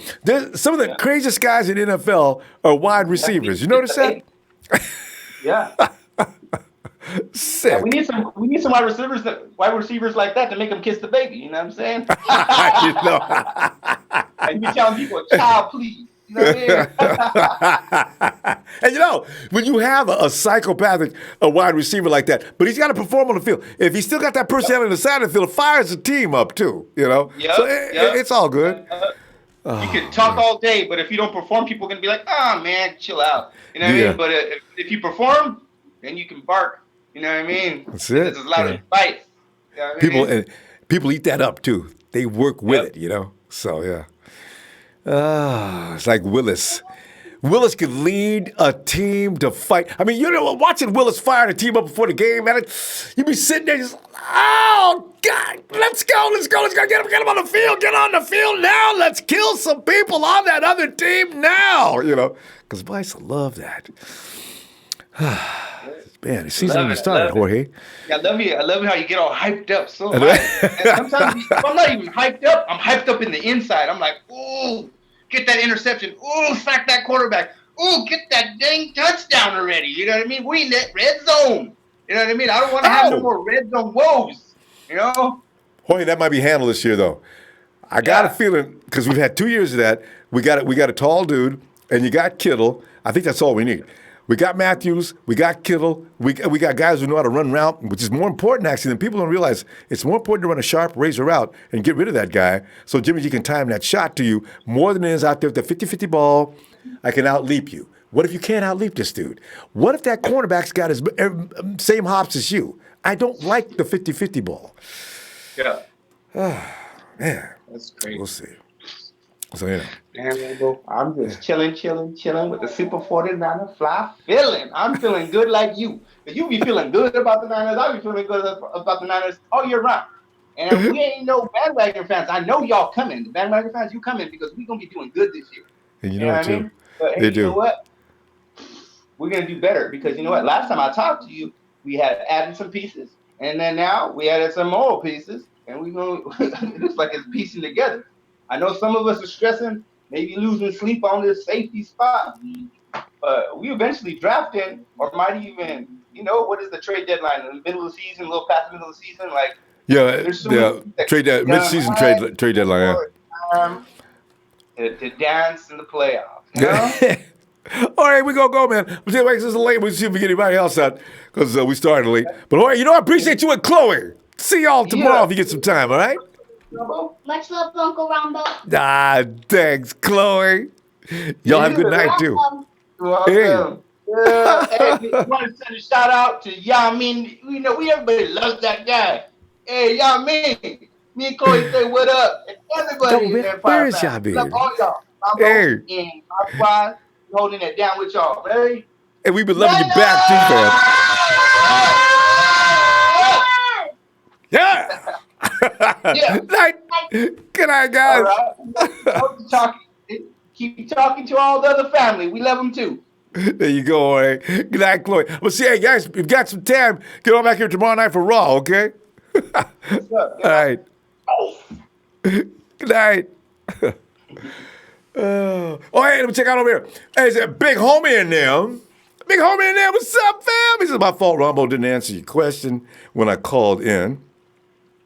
Sean from Kentucky says, Big Homie name is Sean. That's right. I got to keep that in mind. He says, the other edge rushers you could get in the second round, if Adley is not there, is like a Rashawn Gary. Now, I don't have a lot of respect for Rashawn Gary, but I don't think he's going to fall to the second round because if he does, I'm going to have to laugh because remember weeks ago, Jeremiah from NFL Network, he gave us him in the second round, or second overall pick. But I would take him in the second round. I would. Rashad Gary's a monster. Montez Sweat, Brian Burns, and don't let Quinnen walk. Boy, you're right, too, I tell you. And there's a big the big show. Show, thanks for the contribution. Show says, front office doesn't build a team off of fan favorites or beat writer picks. Prepare yourself for out of left field pick like last year. Everyone wanted Edmonds, Vita Vey, Chubb, etc. Went McGlinchey. But wait now. So we knew we couldn't get Chubb. I mean, who else did you put down here? As you would. We had a chance to get Edmonds. And I wanted Vita Vey. Yeah, you know about that. So I'm glad you're setting yourself up for this pain. I want to be able to deliver it myself. So don't watch the draft in the first round. Let me send you a message on Twitter after the first round pick and say, "Show, I've got good news and I've got good news. The first good news is you were wrong, and the second good news is we picked up Nick Bosa." I can see Show now. Hey, Rastas! Oh, God, this is just so much fun. Rasta. Rastas, you there, man? Can you hear me? Yeah, I can hear you. All right. Oh, man. Excuse me. I had to work Show for a minute. Show be working me, man. I got to deal with Show for the next 5 weeks. Me and Show going back and forth about the first round pick. But Ross, what do you think, man? And give me your second round pick too, and third if you got one. Oh, second round pick. I think that we probably should go with our offensive lineman. I think that's the best bet. So we need to protect Jimmy. He got hurt because he couldn't stand in the pocket.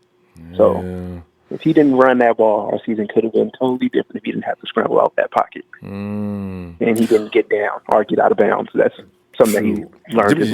And Jimmy's got. Well, he's learned. I think they made him sign a piece of paper. Jimmy, you will not. You will not be running down. You will run out of bounds, and you will run way out of bounds. Don't do that again. Oh. But go ahead. I don't know. The Show needs to stop trying to speak Rashawn Gary into our existence.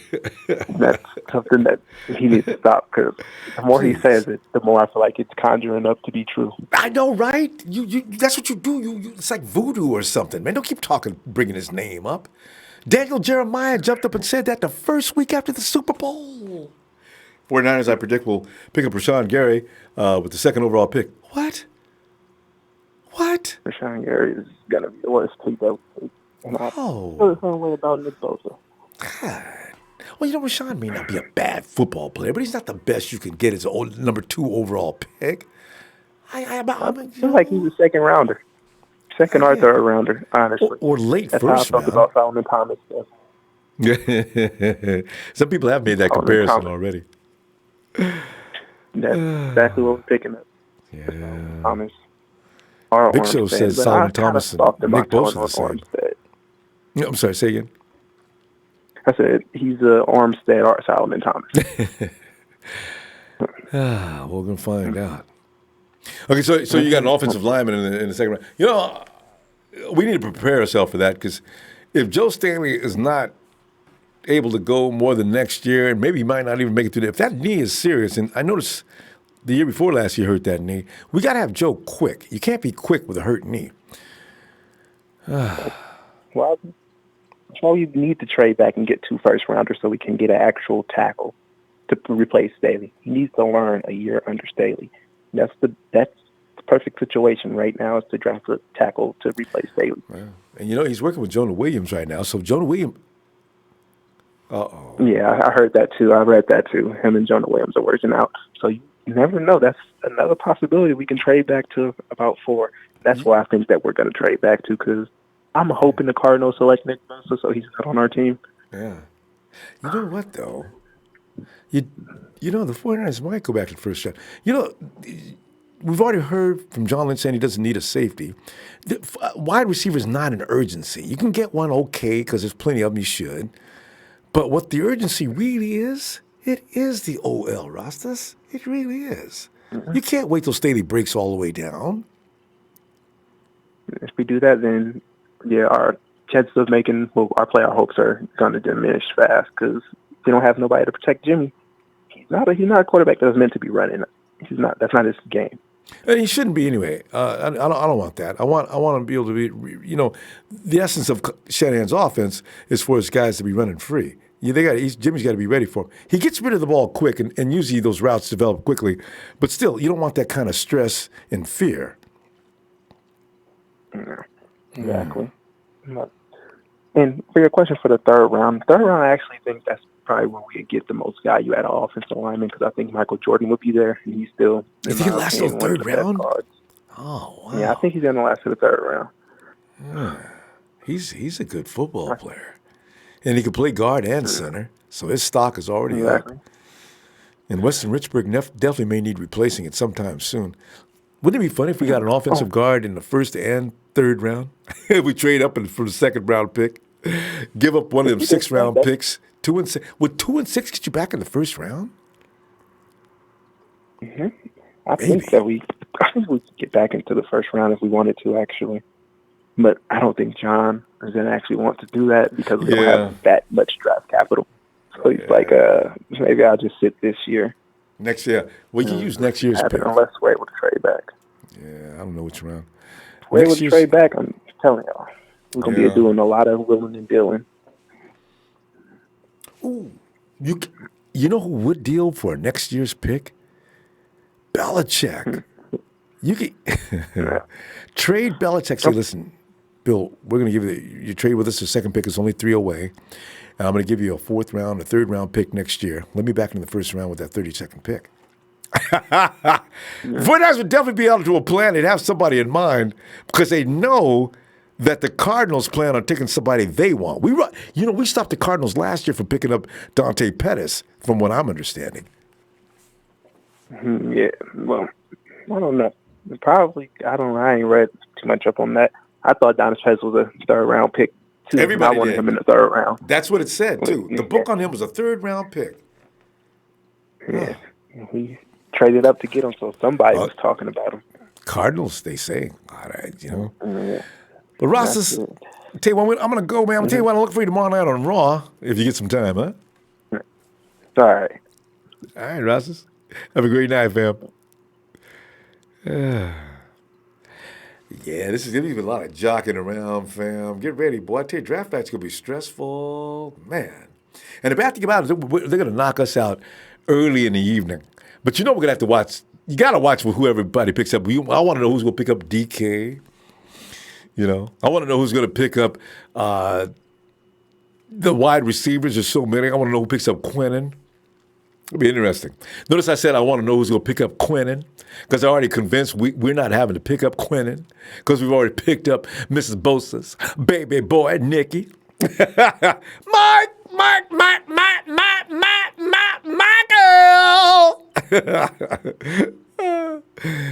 Come on here, Ronbo.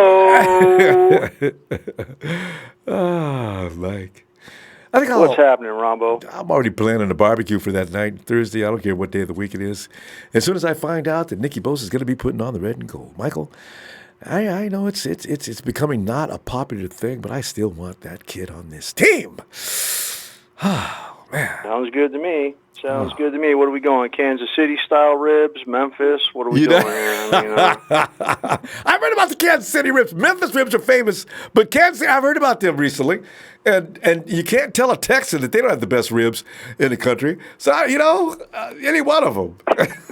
There you go. Hey, Ronbo, before I get started with our safety situation, let me just say congratulations to George Kittle today because you heard Rob Gronkowski's retiring, and I'm saying that this is we are officially entering the George Kittle era. I mean, Gronk's going to be gone, and I know Kelsey from Kansas City is a great tight end, but with the Tyreek Hill situation, his situation is not going to be the same. They're going to be depending on him more, and the teams are going to be looking at him more. Kittle's the guy, man. This is Kittle's league now, man. It's all about him. I agree. So I want to say congratulations to Twitter about that. Yeah.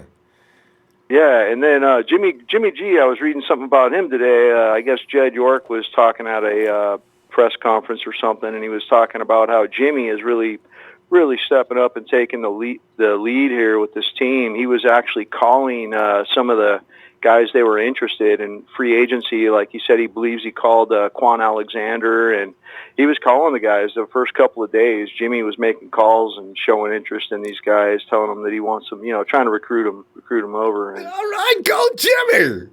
Yeah. Isn't that great? So they said that he's working out with about 20, 25 guys at the facility, and that they got things scheduled for Los Angeles, I guess, coming up a little bit later. They can't do it right now, but I guess he can't throw to them right now. But later on, they're going to be down in Los Angeles practicing together, so that's pretty cool. Yeah, it is. But hey, getting to our Jimmy Ward, Joe Staley, Adrian Colbert situation here.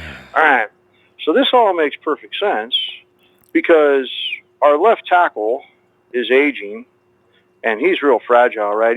Joe Staley always gets hurt, but our safeties, they're rock solid. I mean, we don't have any safeties that get hurt, right? Jimmy Ward, he's been around. He's always a dependable guy there, and Adrian Colbert, he's been great. I mean, I got nothing but good things to say about Adrian Colbert and Jimmy Ward. We're rock solid at safety, Rombo.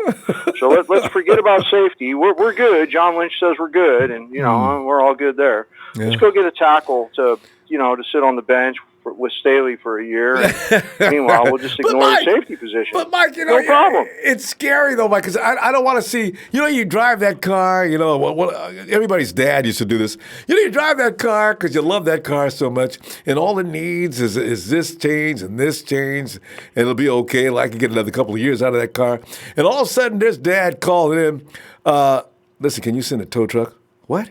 Where are you? I'm about 30 miles south of San Jose. Tell him I'm right down off this exit. He said, Dad, we told you about that car. Look I'm not sending any truck out there. You find your own way home. You get mad at him. So I'm just saying I don't want to see Staley just break all the way down. I just like to see him groom a kid. That's my position. But go ahead. You're making good points, though. But go ahead. No, I totally understand what you're saying. And Jonah Williams, I think, would be a rock solid pick in the second if they can get him there. That would be great. But before they do that, Ronbo, somebody's got to get on their cell phone because maybe there's no reception down there in Santa Clara. Maybe they don't have any. The Wi-Fi's down, everything's down. There's the cell tower. Somehow the cell tower went out or something, and they can't make any calls. They don't have a landline because there's a guy named Trey Boston that's waiting. Oh, and that would be a simple solution. They go ahead and sign Trey Boston for a 3-4 year contract. Okay, not a big deal, not a real big deal. It's not going to be. Then they get Nick Bosa with the 2nd overall pick. Now you got your edge rushers. Now you got your back end secure. How good are you going to feel if they go and get an edge rusher and another safety in the back? I mean, man, you talk about that's what defense is all about. I mean, the pass rush and the back end, and now we got our linebackers in there with Warner and Alexander, and I know we can add another one in the mix maybe in the 3rd round or something. But if you go and get Bosa, then in the 2nd round you get Williams, or not Williams, Jonah Williams. Then in the 3rd round you go and get that linebacker. I mean, now things are starting to come together, man. But if you ignore that safety spot, things are not coming together all the way. That's a hole right now, and I don't know what Lynch is saying. We feel real good about it because we got so many bodies back there. John, I wish he'd stop saying things like that. He said that last year about our edge, too. He says, I don't see anything in the draft any better than what we have in camp. And I'm thinking to myself, well John, can you be sure of that? I mean, you could bring one of those guys in. He didn't. Yeah, I mean, I don't get that. And again, I'm going to say it again. Somebody was talking about T.J. Ward again. The dude's a strong safety. Right. He's good at forcing fumbles. I mean, he's had like 5 forced fumbles in the last couple of years or 2 or 3 years. But the dude is just not a strong safety, man. And I think we have talent at the strong safety position right now. I think we're good at strong safety. We don't need a strong safety. So I think that, man, they still, I mean, let's just break it down like this, Ronbo. Jimmy Ward is a freaking Trent Baalke pick. I know they said he just came out. He was injury prone, but I really feel like I can make this work. Even though Brandon Thomas, the guard from Wisconsin, never worked out. I mean, everybody this guy picked never works out. I remember him. I mean, who was the running back? Lattimore. Remember the running back? I had high hopes for him. He was nothing, did we wait 2 years to say goodbye to him? And how about the wide receiver from Georgia? Was he from Georgia? The guy with the 50-inch hands? Oh yeah. I can't remember the guy's name, but yeah. Yeah, I mean, so many players though. There's so many of them, and we could go back and look at all of them, and we would just be laughing, man. I mean, I was just looking at, I think it was his 2012 draft, and none of those players were even in the league, I don't think. I think all of them are out of the league. They're all gone. All of them. And we got to worry about, and Mike, we got to worry about Kentavious Street. Although I doubt Kentavious Street looks like the kind of a horse that's not going to be out too long. Marcel Harris, he actually came in and performed well off his injury from last year. 1, 2. Was there another one in there? Well, we got to wait for Alexander to see what he looks like. So, yeah. Yeah, but Alexander will get in there. But they're gonna take their time with him. But he's going to be in there. I mean, it's not like he's going to be missing too many games or anything. I mean, he should be. I think the thing is it usually takes from October to about August. Mm-hmm. So I mean, he'll be kind of slowly getting into the groove, I think, when the season starts. So and got to go. You got to go through a mental thing too. He's got to He's got to trust it, and then move on it. So. Exactly, Ronbo. Hey, man. Well, thank you for another great night here, Ronbo. And I do want to give the real Nighthawk fan club a shout-out again, man. Mr. Joey Mahoney, Sheik, Bashar, Razor, Big Show, Coach, Kenny, Jersey Joe, Niner Vega, and Trez and Trey. So, anyways, man, I hope everybody has a great night, and thank you so much, Ronbo. Hey, it's a pleasure, Mike. I look forward to tomorrow night on Raw if you get some time. All right. Sounds good. Good night. All right. Night, Mike. As we speak about that, the injuries, I mean, I think there's a left. Look at you, Joshua Garnett. What? Buckner? Why is Buckner on that list?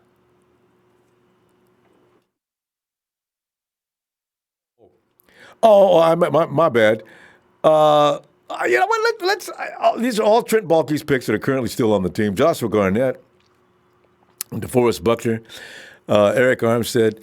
Buckner and Armstead, Kowalski, Selleck. You know, honestly, you can say what you want to, but all those players up there now that he's reading off, you're going to tell me Joshua Garnett looked as good as anybody on that field last year when he was able to participate. DeForest Buckner is a Pro Bowler. I don't care what anybody says. And Eric Armstead may be the reason why he was a Pro Bowler last year, but wasn't actually moved into the position. He's a good ball player. He just needs to stay out of the IR. That being said, I don't know what's going to happen to him next.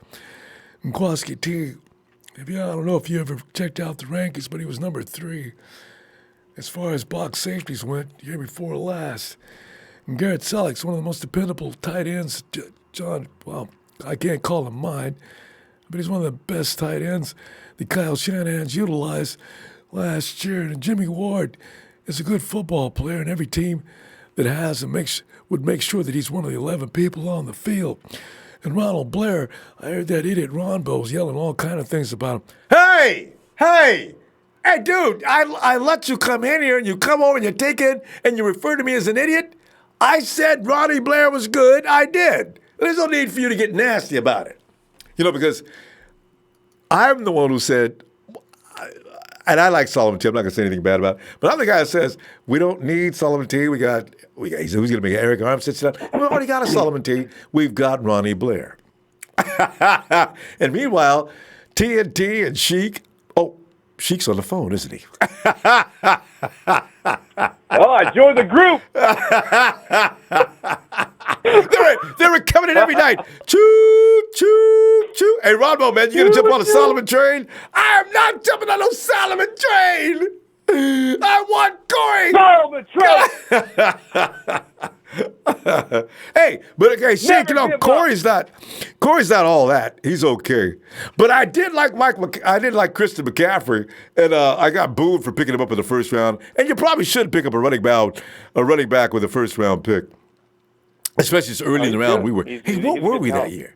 What am I talking about? We were the number 2 overall pick again. Oh! Well, you can't pick him up at number 2. Days, Ronbo. I know, man. The memories are like that are fun. Ronbo, yeah, man. It's the time of the year, man. It's just a fun time. You got the free agency that came by. Now the draft. All these guys are picking their picks.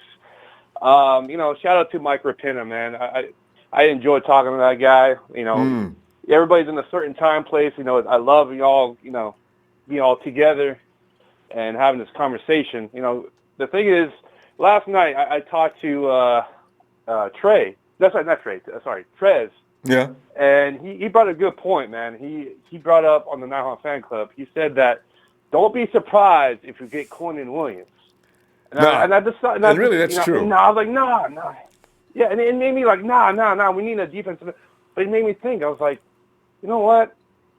Back in the day, we had Bryant Young and we had Daniel Stubblefield.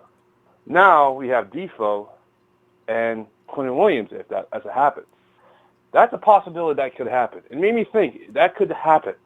And Solomon Thomas, he might be in the outs, or he just might be a backup, or be traded, or either or. Yeah. Rotation. Yeah. Not get rid of him. But the thing is, Quinnen Williams could happen, but at the same time, I say no. We need another defensive end. No. Not really. Same here. I do like Williams. Sheik, we can't get upset if he comes, but I agree. Yeah, so that, I have to say though, Ronbo, I know Big Show is a big hater on Nick Bosa, but it seems like sends me notes all the time, threatening messages. They've been hanging out, Ronbo. I don't know if you saw that picture. God, I did see a photo. They've been hanging out with Nick Bosa, but if that happens, that'll be a great moment. But the thing is, Josh Allen is.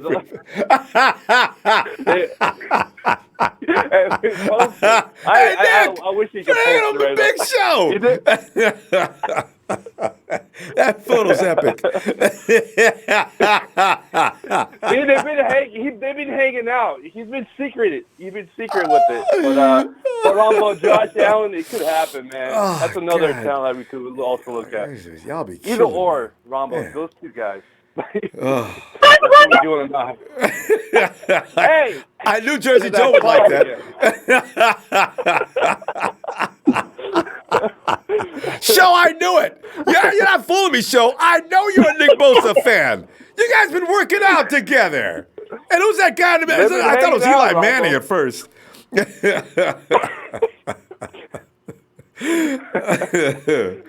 But God, Rob, couldn't breathe all there for good a laughs minute. and all this, but we need the players, man. We need to build that defense. Yeah. And I'm telling this right now, Show. I know you're going to listen. You're going to come in here and say we're not getting Nick Bosa, we're trading down, we're not getting. But the thing is, we're staying put on the second overall pick because we cannot pass on those three talents: Quinnen Williams, Nick Bosa, or Josh Allen.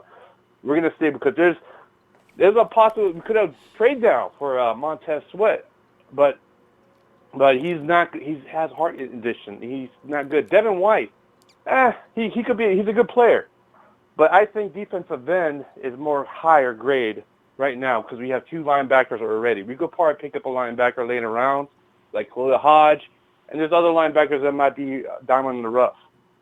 But defensive end is a very difficult pick to find because they all get tagged, they all get their money.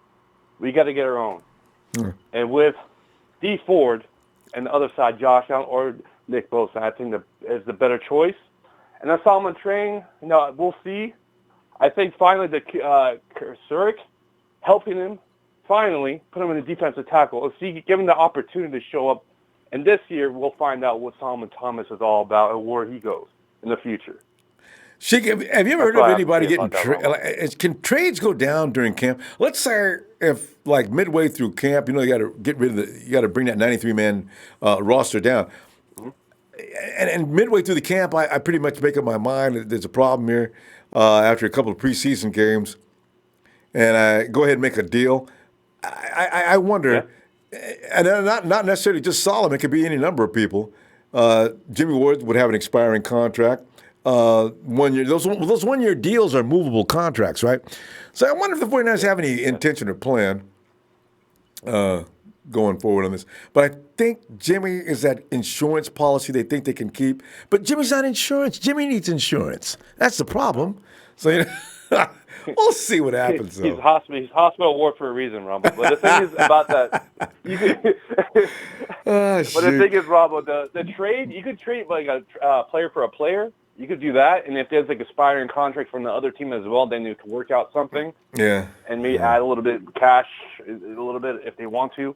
But I think that's why the following year we have to look at. But there's a lot of prospects, still free agents right now. There's a lot of safety trade. Like Mike Rapana said, there's Trey Boston. There's my guy I like is Eric Berry. You could have him a short contract. And shout out to Steven with the GM show answering my question. But there's other guys that we could get. There's defensive ends available. There's a little value. The value goes a little lower. But she went to stop. But you notice there's no offensive lineman worth a dang that are available. So that's what I'm concerned with.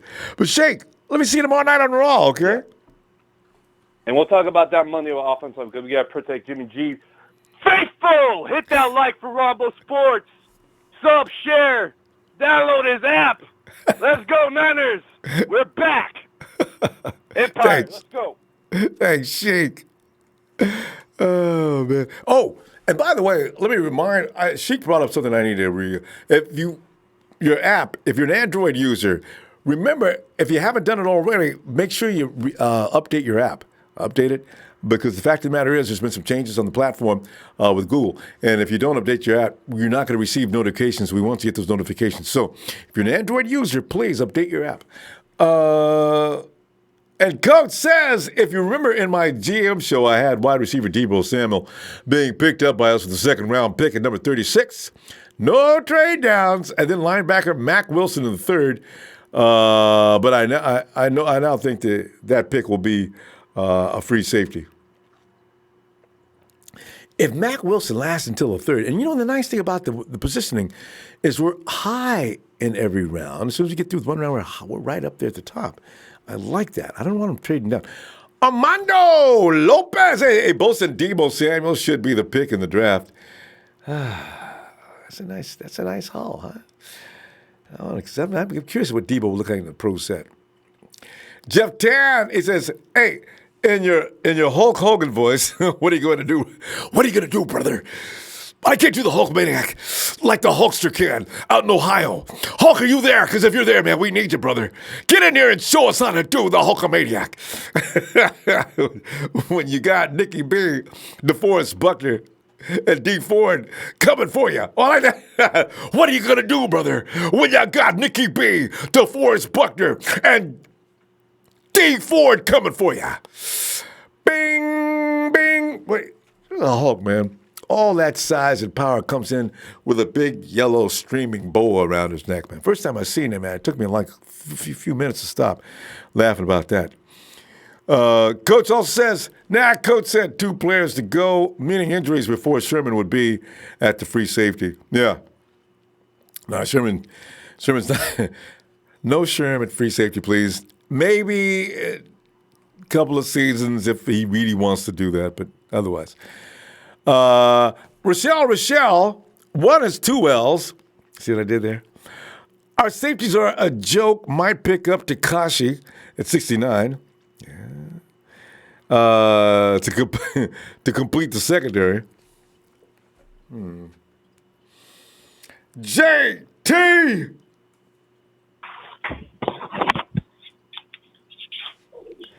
What's up, Ronbo? JT, man, I'm just sitting back here and listen to what we're going to do at round 2, round 3. And JT, if you really want to get creative, we'll go ahead and get round. Wait, we got 2, 3. We don't have a 5th.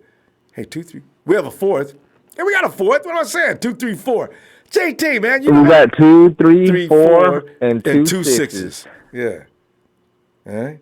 JT, work with that, man. How you going to do? All right. This is what I got. I was just trying to figure it out right now. First round, I'm starting to get kind of torn in the first round. Okay. I'm starting to kind of want Josh Allen a little bit. How do you want Josh Allen a little bit? You either do or you don't. But who did you like before? Well, where are you leaning away from? Were you a Quinnen Allen? Were you Quinnen Allen? Were you Quinnen Williams or Nicky Bosa? Who? I just kept on listening, to what James was saying, and he kind of made, some sense about, how you going to have two Leo rushers, yeah, sharing splitting time. I kind of like the idea of bringing in Josh Allen and having him in there full time with D Ford. I don't know. I do like Bosa though. I don't know. I'm torn apart right there. Yeah, but Allen could definitely do a number, and now you don't have to worry about Malcolm Smith. I mean, I got Allen and Jocha. In fact, I tell Smith, listen, you know what? We made a mistake. We're not picking up that 1-year deal, but we are going to recommend you for anybody you want us to, Malcolm, and that's the way things work out. So I mean, it would take after camp you make that decision though. But you go ahead and you put Josh Allen to Sam. You got Murray. Murray. You got Ford and Bosa. You got Ford. I'm sorry. You got Ford already at the Leo, and if something happens, you can alternate them. That's a good thing about it. I do say flexibility with Allen is definitely nice. Yeah, it would. But wait. Let me address the Raider Nation.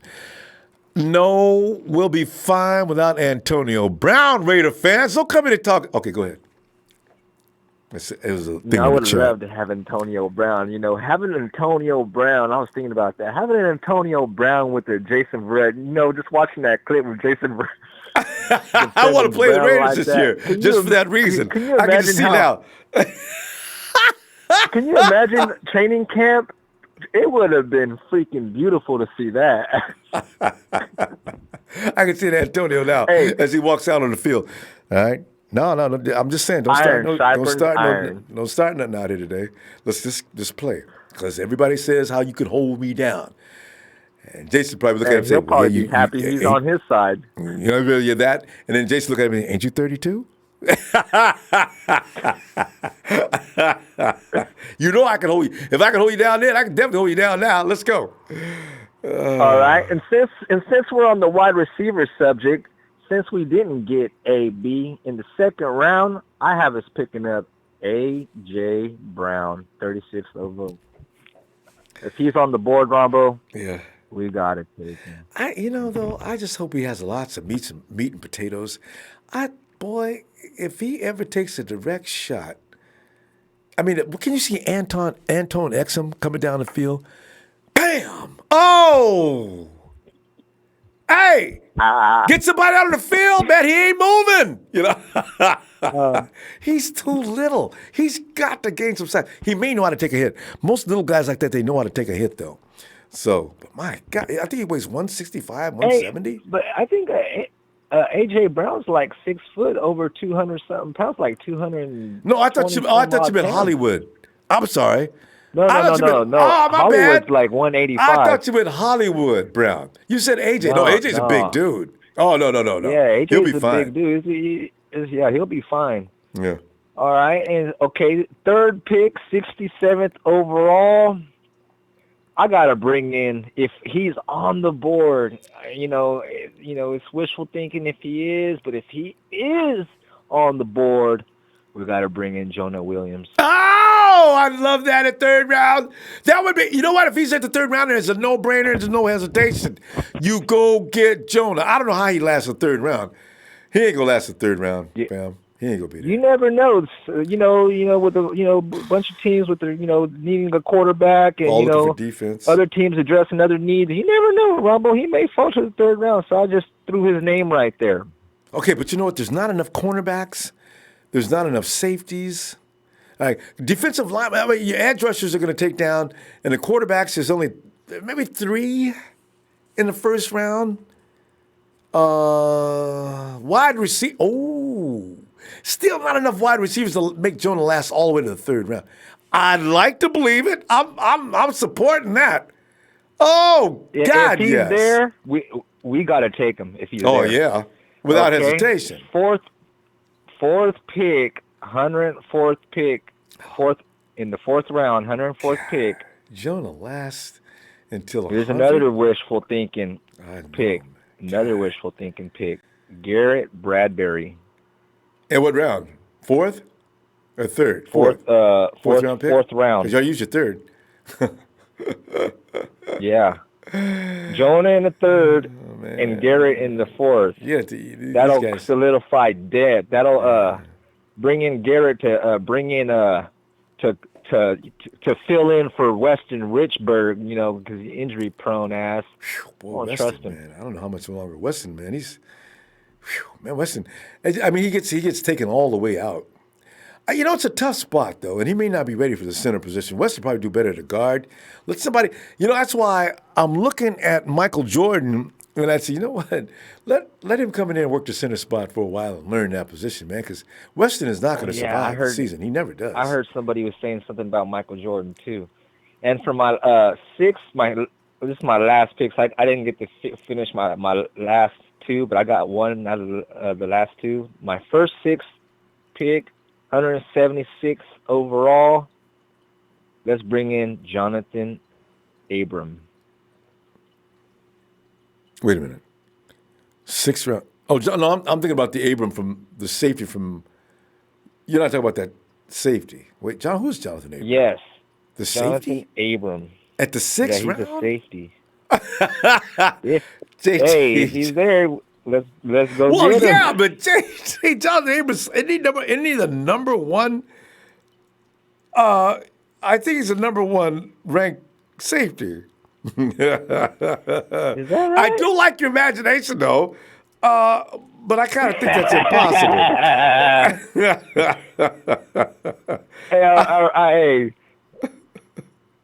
Hey, go ahead. I'm listening.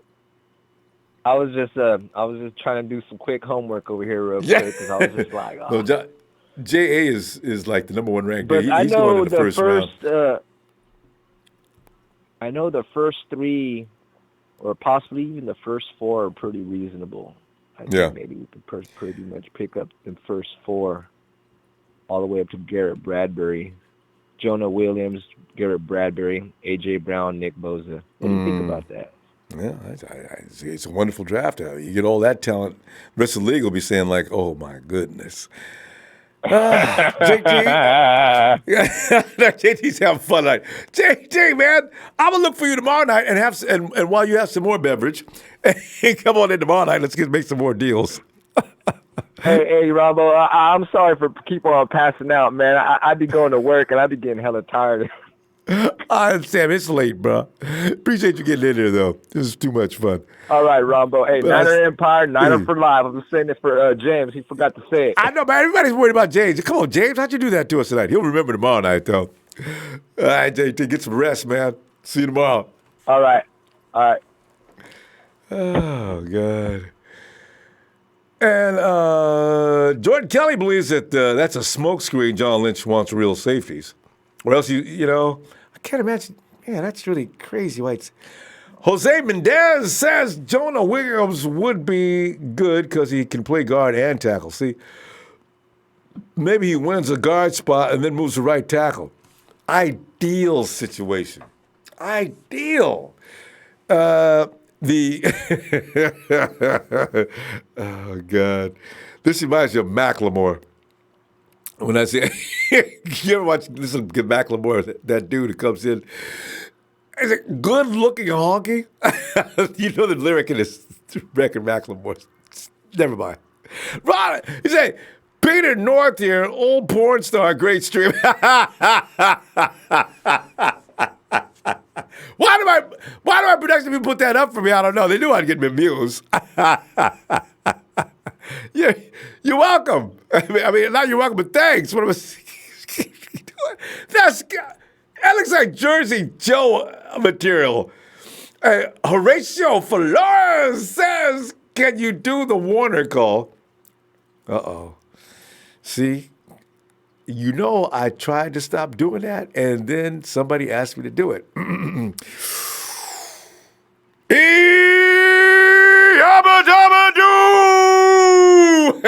Flintstones, meet the Flintstones. They're the modern Stone Age family. From the town of Bedrock, they're a page right out of history.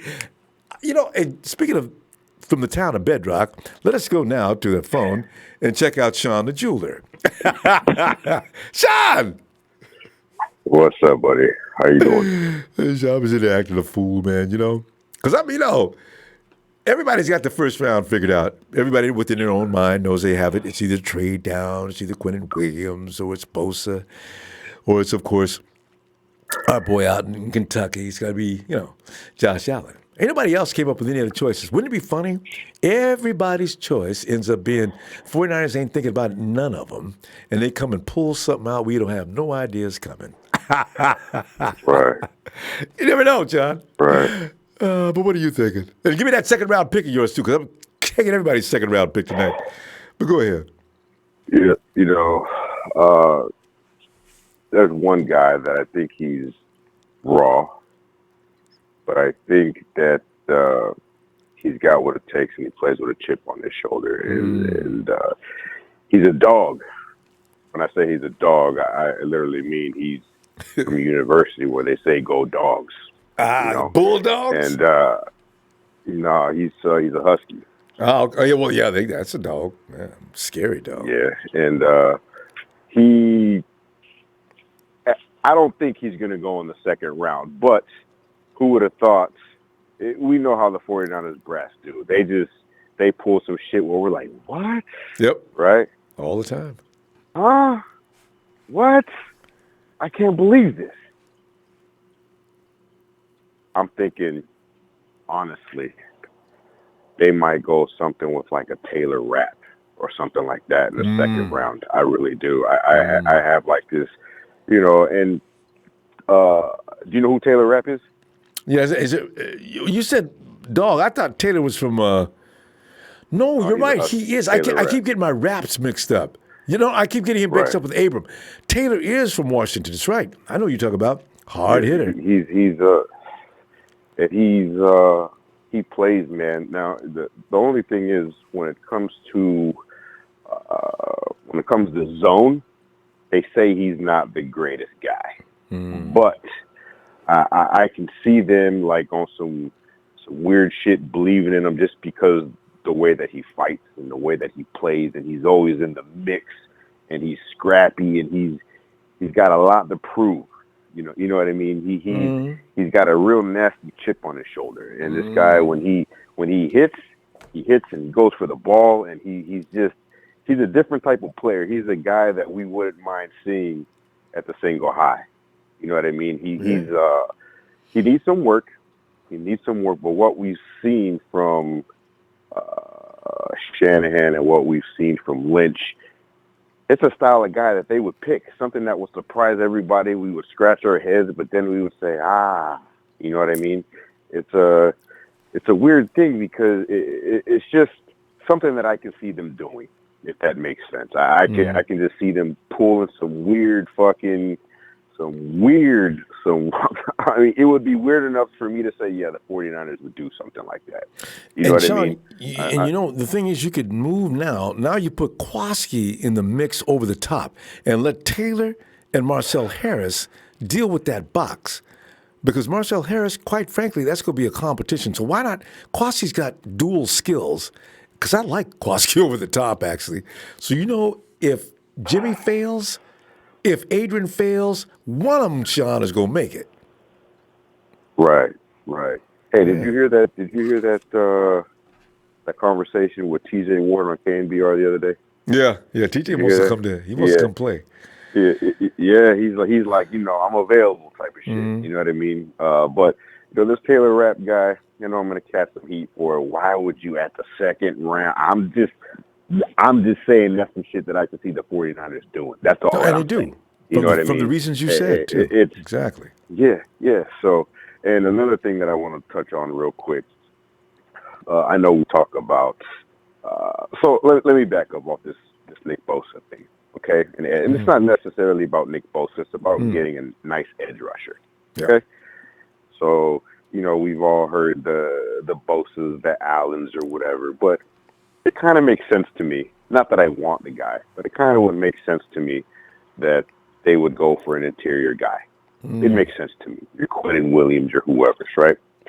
Think about this here for a second. Just hear me out for a second. All right. We hear the same old, imagine Quinnen Williams next to Defoe and D Ford on the edge and this, that, and the other. But the first thing we got to do is you got to actually win our division. Okay? Yeah. The Rams' offensive line is solid. We know that, right? It's solid. Okay? Didn't they lose a guy? What was that? Yeah, they lost a guy, but they're still going to be solid. They're still going to be solid. Look, you got the Seahawks, where we know their run game is ferocious.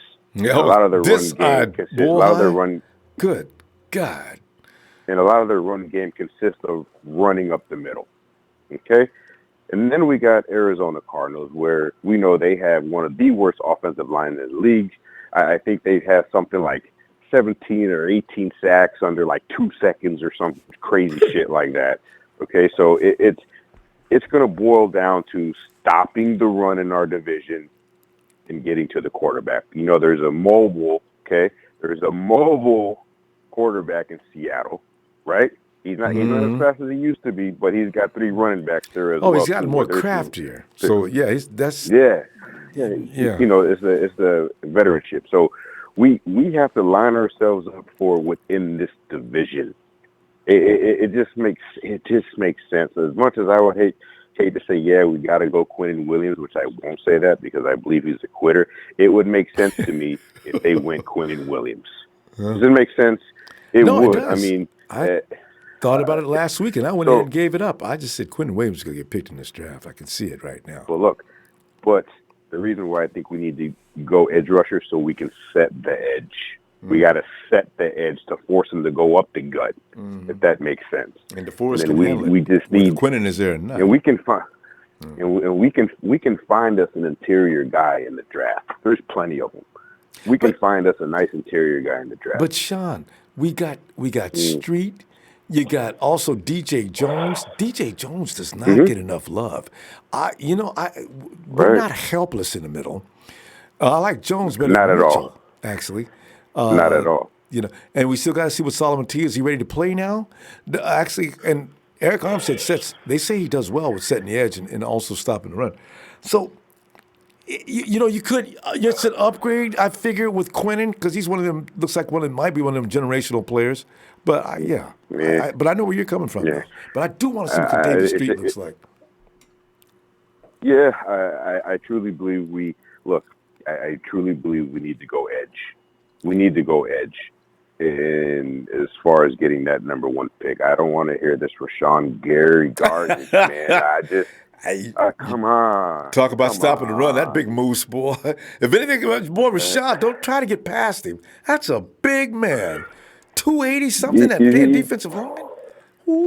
Yeah, but as far as just go back and look at what his body of work, okay? When he came out of high school, they thought he was going to be something phenomenal on the interior at Michigan. He didn't really live up to the hype. Okay, I'm not saying that he can't come in and get himself a teacher who can really bring him to his potential, but he really didn't live up to the hype at Michigan. I mean, he did some things, but he wasn't that guy where everyone was like, "Holy shit, Rashawn Gary." Does that make sense? DC was scared of him. I know. Man, so. Well, Sean, I'm going to tell you what, man. Good stuff as usual. And you get some time. I hope to see you tomorrow night. Yeah, and I hope I irk some nerves with that Taylor Rapp thing. You know me, I like to stir the pot. I know how you do, John, and you do this every year at the same time. And then people will come back a few months and say, hey, didn't Sean say something about Taylor Rapp? Yeah, where is it? Yeah. People get nasty. Right. But if Sean's right, he's going to be coming for his props. One thing Sean does let you know is, I told y'all. All right, man. All right, Sean. All right. Sean, a jeweler. Sean, I'll see you tomorrow, man. Yes, sir. Yes, sir. All right. And we go out toward the Stockton area, Stockton Lodi. It's 209 is your area code. Hello. Ronbo. Yo. What up? Who is this? I've been listening to your show for like 3 years. I just downloaded the app and decided to call in. All right. And what is your name? My name's Trevor. Trevor. Hey, Trevor. Yeah. Hey, well, welcome on in, Trevor. All this Nick Bosa garbage. Another anti-Nick Bosa guy. Oh, go ahead. Make your case. It's Quinnen Williams. Yeah. It could be. It's got to be. You know? Bosa's going 1 to the Cardinals. You another guy that thinks the Cardinals going to pass up on Kyler Murray? I don't think they're taking Kyler. He's too risky, and they don't need a quarterback. They just drafted one last year. They're not going to trade their quarterback they drafted last year. Yeah, but he doesn't fit the program. I mean, if he was... and the guy who was just talking about the Rams, they lost 2 guys on their line. They lost their center, John Sullivan, and Roger Saffold. Saffold was the last guy I remembered. And the guy that's getting kind of up there, 38 years old. He's good. Their left tackle. Yeah. He does a good job. Yeah. But he's going to have to slow down soon, you know? And the Cardinals aren't that bad. The Cardinals really, they just need a D end or a D tackle. I think they're taking Quinnen or Bosa 1 or 2. Do you really? Okay, now. Yeah, that's what they're... Wait a minute. Is it Travis? Trevor. Trevor. It's Trevor. On the YouTube chat, my name is Dana. I'm on my freaking... I don't have a YouTube. I'm just on someone else's account. All right. Listen, because I want to remember now on draft night, you got to come back in and say, yeah. Well, I'll I missed call that in call. all the time now. I'm saying on draft night, I missed that call. And, okay, so we got Bosa. And I don't know why the Cardinals picked up Murray. Second round, I don't know. Yeah? What do you want to do in the second round? I'm thinking safety. I know. It seems like everybody's thinking safety. Safety or O-line. We need O-line. Well, see, that's what I am. Staley's getting old. Yep. Lakeland's not good. Yeah. Weston's not good. Mike Person's not good. I wouldn't say they're not good, but I mean, I want to get Staley replaced. Do me a favor real quick. Go back and watch week 2 against the Lions and just watch Mike Person. Just watch him. No, but you know what? Bad. No, you're right. Mike Person he loses a lot of, but the guy, he's such a fighter. I think he wins a little bit more than he loses. He's good in the run game. Yeah. And that's very important. But during the pass, he just gets fucking blown up. We got a couple of guys that do that on occasion. Pass rushers are tough nowadays. That's why it's got to be Quinnen or Bosa. I'm not against Bosa. I'll take him. But Quinnen is so. Quinnen is like way better. Sorry, I got someone. Yeah. No, I agree. Quinnen, he's definitely. I mean, if they're anything, they're neck and neck, but Bosa's definitely not way better than Quinnen. And as I say, they're both. I think they're pretty close. You can't lose with either one. If it's not those two, it's Josh Allen or we trade back. If we take anybody else, I'm a Browns fan. Have you bought your jersey yet? Because you never know when those things are going to happen. Yeah. The Browns are going to be tough this year. What do you know about? Let's just trade Jimmy G away to the Cardinals real quick if they want a quarterback, and we'll just keep Nick Mullins. All right, you know what? Josh Rosen is definitely leaving there. Kingsbury wants this guy. You got to give your quarterback his guy, or if you're the GM and they lose, they're going to blame the GM. If I'm the GM, I say, listen, we'll see about that. I'll tell you that I guarantee they will not take Kyler 1. All right. Now remember, I'm writing this down. I guarantee it. Okay. Yeah. Trevor said tonight, March. April 25th, about 5 o'clock, you'll hear first overall pick, Nick Bosa. I bet you $100. He's confident. I can hear it in his got voice. a deal. We'll put the rookie jersey of whoever we draft. Yeah. We'll put that on the line. All right. All right, that's our deal. All right, you got it. All right. I'll talk to you later, Ronbo. All right, Trevor. Pleased to meet you, fam. Talk to you later. Yep. Well, there it is. All right, bye.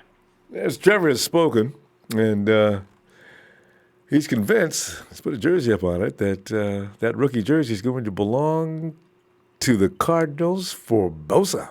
All right. Hey, Jacob. Yo, what's up, man? Empire. Jacob, man, I was sitting back here. We're just sort of talking about who we take in the second and third round, and somehow it keeps gravitating back to the first round, though. We're going to be talking about that all the way until April 24th, anyway. So, what do you think? I heard. I don't know, man. I like Bosa, but I don't think it's worth the risk. It's kind of we've been getting hurt all these past couple years, and we're going to go get another guy who's hurt. Now wait a minute. We don't even know if he's 100. We don't even know if he's 100%. Look what he ran. But listen, we got a new team, guys. We actually got a new conditioning coach just the other day. We got the sports science team in there. These guys are not going to be dropping like flies this year because it's not just about Bosa. It's about everybody. Listen, we had more guys on the IR the last 2 years than everybody. It's not about Bosa as much as it is the system we're using. There's something wrong with it. We led the league twice. There's something wrong, other than just the players. I like the enthusiasm, Ronbo. But it matters not, right? But we can't. But we just gotta be real sometimes, and we just gotta. I'm being real. You cannot go get a player thinking he's going to be healthy and think that's going to be all it takes. You got guys coming healthy all the time. They come in and they get killed like everybody else.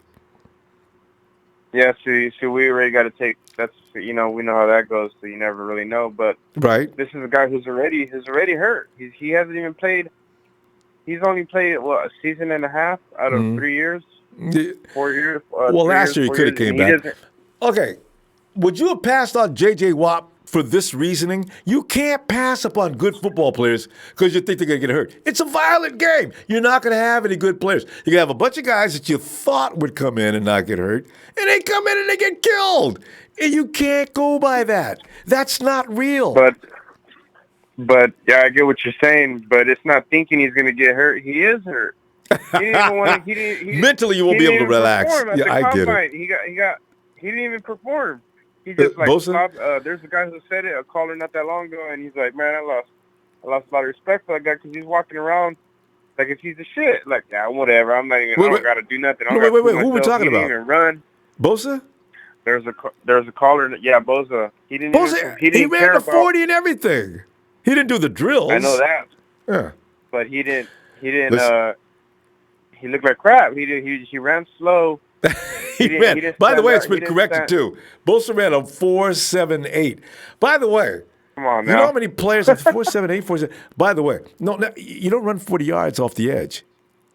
Here's another thing too. Right. Yeah, here's another thing too. You know how many players skipped out on workouts? I mean, this is running rampant through pro day, the combine.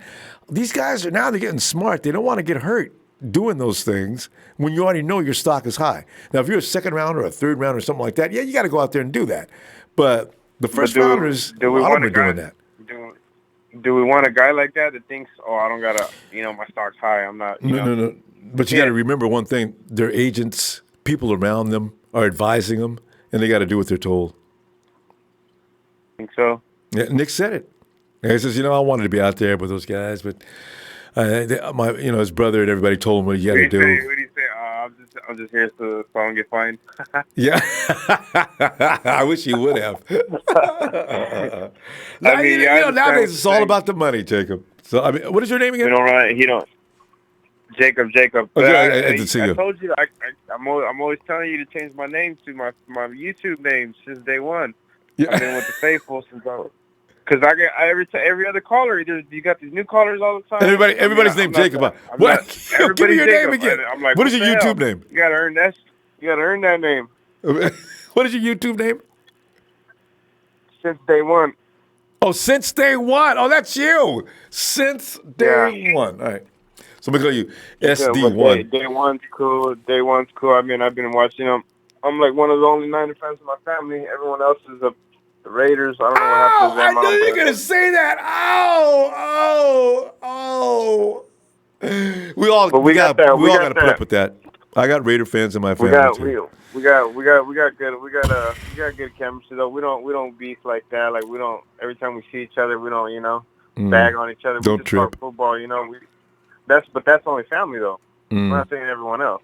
Yeah, no, I know what you mean. The other ones I gotta hear every time I gotta hear whatever. But I heard I remember I get what you're saying with he don't run the 40 off of the edge, but he that just shows that you can that just shows the your strength. Commitment, where you have full strength. Yeah.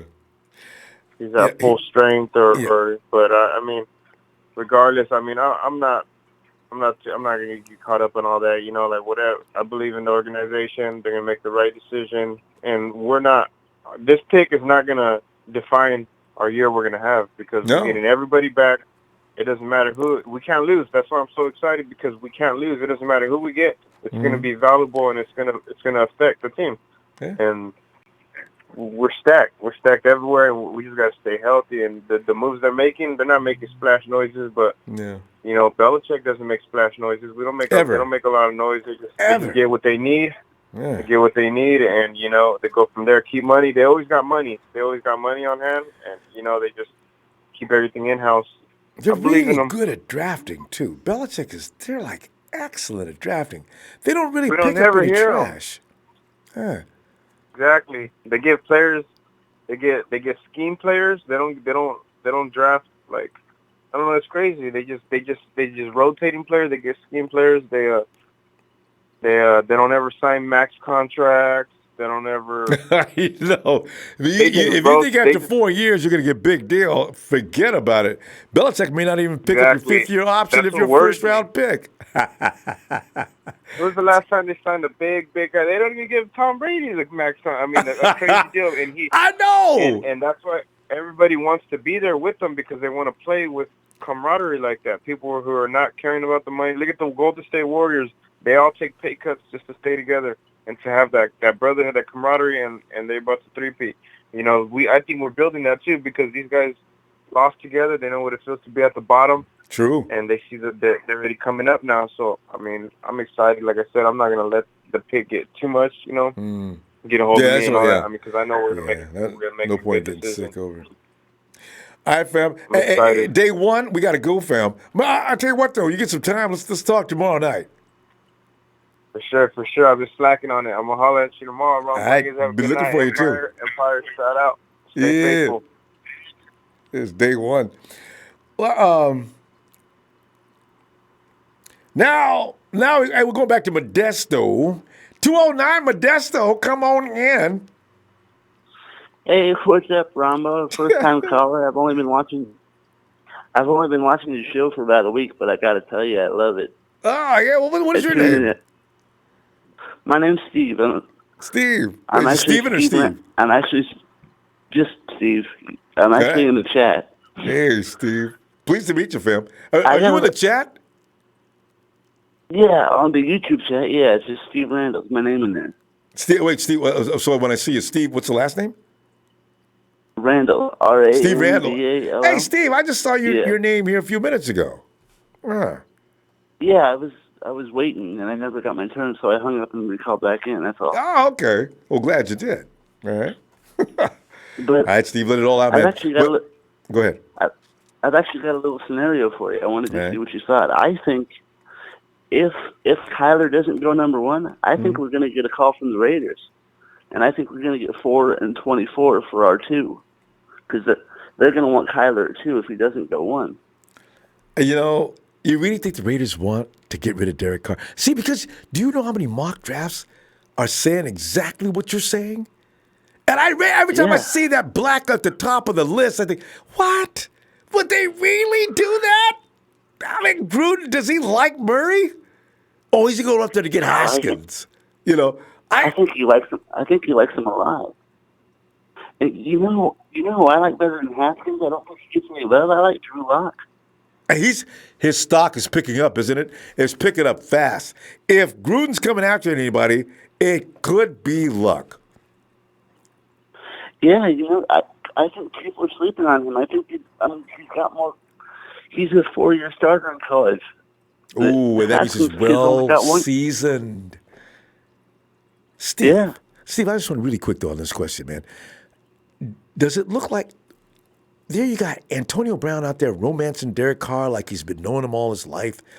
And if they're bonding, if you're Gruden, do you separate them? Is this all in the name of business, or how are you going to do? And, you brought Antonio Brown. You brought Antonio Brown to your team, and now you got a rookie throwing at him? Is that not going to piss him off? I don't know. Ronbo, he would be happy if he had Ryan Leaf right now because he's got his money. I know you're right. Yes, that's so right. he's gonna love Kyler because he's gonna think he's got the second coming to Michael Vick. You're right, because Antonio ain't about no championships. No, he's about his money. Yeah, because I thought he was. And honestly, until he started talking about, I need my guaranteed money. What? Oh. I give the man his props. He's got all the skill in the world, but I don't want him in our locker room. I think he would have been a cancer. Yeah, not to worry, because he's not going to be in there. But yeah, so. And you know what? In the second round, I keep hearing everybody talk about Nasir Adderley. I like, is it Abram or Abraham better? Is it Abram or Abraham? I like him better. Abrams? Yeah. You got Alabama, right? Yeah. Oh, no, no. Alabama's Deontay Thompson. Abrams, the other guy, out of Deontay Thompson's the one from Alabama. I keep getting those guys mixed up. Which one's a safety? Pretty much the number one safety. Everybody says it's Nasir Adderley, but I like Abram better. I think he fits our scheme better. Yeah. Isn't Abram a box guy though? He's a strong safety, isn't he? He hits hard. But I don't know about his ball hawking skills. I think I think he plays a lot like John Lynch, and I think John Lynch wants a guy back there like him. You think so? And I honestly don't think he likes those safeties. I think he just says that in the pressers because you don't want to have his. What do you gain by making that kind of statement, though? I don't, it just threw me for a loop. Yeah, but if you were the GM, would you want to be out there trashing your team? I don't think so. I think he knows it needs work, but he wants to make it sound like it's great. So if they miss, good point. But anyways, I'm sure we're going to be fine. I'm excited, but I try not to get overhyped because it seems like every time I do, some terrible stuff happens, and we fall on our face. Like last week, we're tired of that. Yeah. Anyways, I'm sure there's other people wanting to get it. There's probably other people wanting to get in on the call, so I'll let you go. Just keep doing what you do and enjoy the show, and I'll be calling in more often. Thanks, Trevor. I'll be looking forward to it too. All right, fam. All right. Have a good night. You I gotta go over here and check this out. Good night. I gotta check and see who this is. Because I think,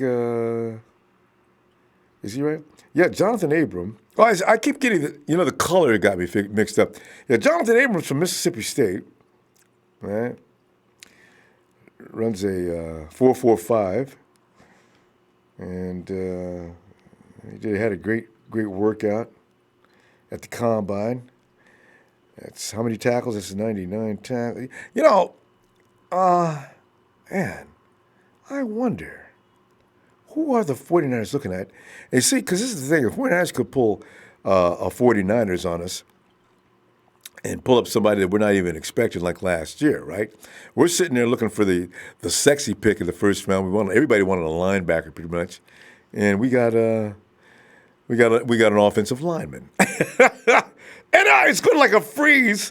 I remember the place because I remember Mike Rapina was he was at a place and he was going to call in, and I remember Mike got in for a few seconds, but there's something with the transmit. He couldn't. The signal wasn't working, right? But the freeze frame, I could see and you could hear things, and it got quiet. 49ers select Mike Buglenci, offensive tackle, Notre Dame, and all of a sudden, you didn't know what to do at first, But nobody seen that coming, right? So I figured the 49ers are capable of doing that to us again. Yeah, Abram total 99 tackles with two INTs, 5 passes broken up, 3 sacks, 9 tackles for loss in 2018. Sources were impressed with Abram in 2018. Said he plays the game with the right way. Yeah. And Abrams could help in coverage on slot receivers and tight ends. So, sounds like he could be, he might be able to play over the top. Anyway, hey, 49 cent! What are you doing, boy? Ah, goodness serious. He says, I'll be at the Redskins 49ers game. Yeah. Dana Harry says, you want my address so you know where to send the Quinnen Williams jersey. Dana, we're going to get together later. You know what? Because I'm telling you, man, he was real confident, too, wasn't he? He hasn't got a chance. We'll get back together on that. I said, as long as I got your name, I can verify that. Isaac Perry says we can worry about the secondary in the third because when Dallas had a great pass rush, it overshadowed the secondary because they got to the quarterback. And that's still, everybody says not today's NFL. It's still that way for the most part, Adrian Gutierrez says, are you confident with our safeties? No, not at all. I like our corners. I'm hoping that one of our safeties can complement Verrett and Sherm. Mike Rodriguez, I was doing yard work all day. It's cool to relax and thanks. Hey, Mike, he says, appreciate what you do. Greetings from Las Cruces, New Mexico. And by the way, you're crazy awesome, boy. Thanks, fam. I try to control myself sometimes. Then I said to myself, it's stressing me out to try to behave and act normal. And don't be a freak. This goes all the way back to like kindergarten. It's hard to change old habits. I hadn't started drinking until I was in 2nd grade. Hey, hey, no, I'm just kidding. I do not want to encourage. I'm kidding, kids. Any child that's watching me now, Uncle Ron is joking. I did not start drinking in 2nd grade. Hey, Demetrius.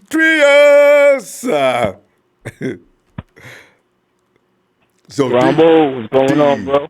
Hey, Demetrius, man, I sit back here trying to see what everybody's thoughts are because we've already chewed up. I mean, we've been working the first round. People be arguing.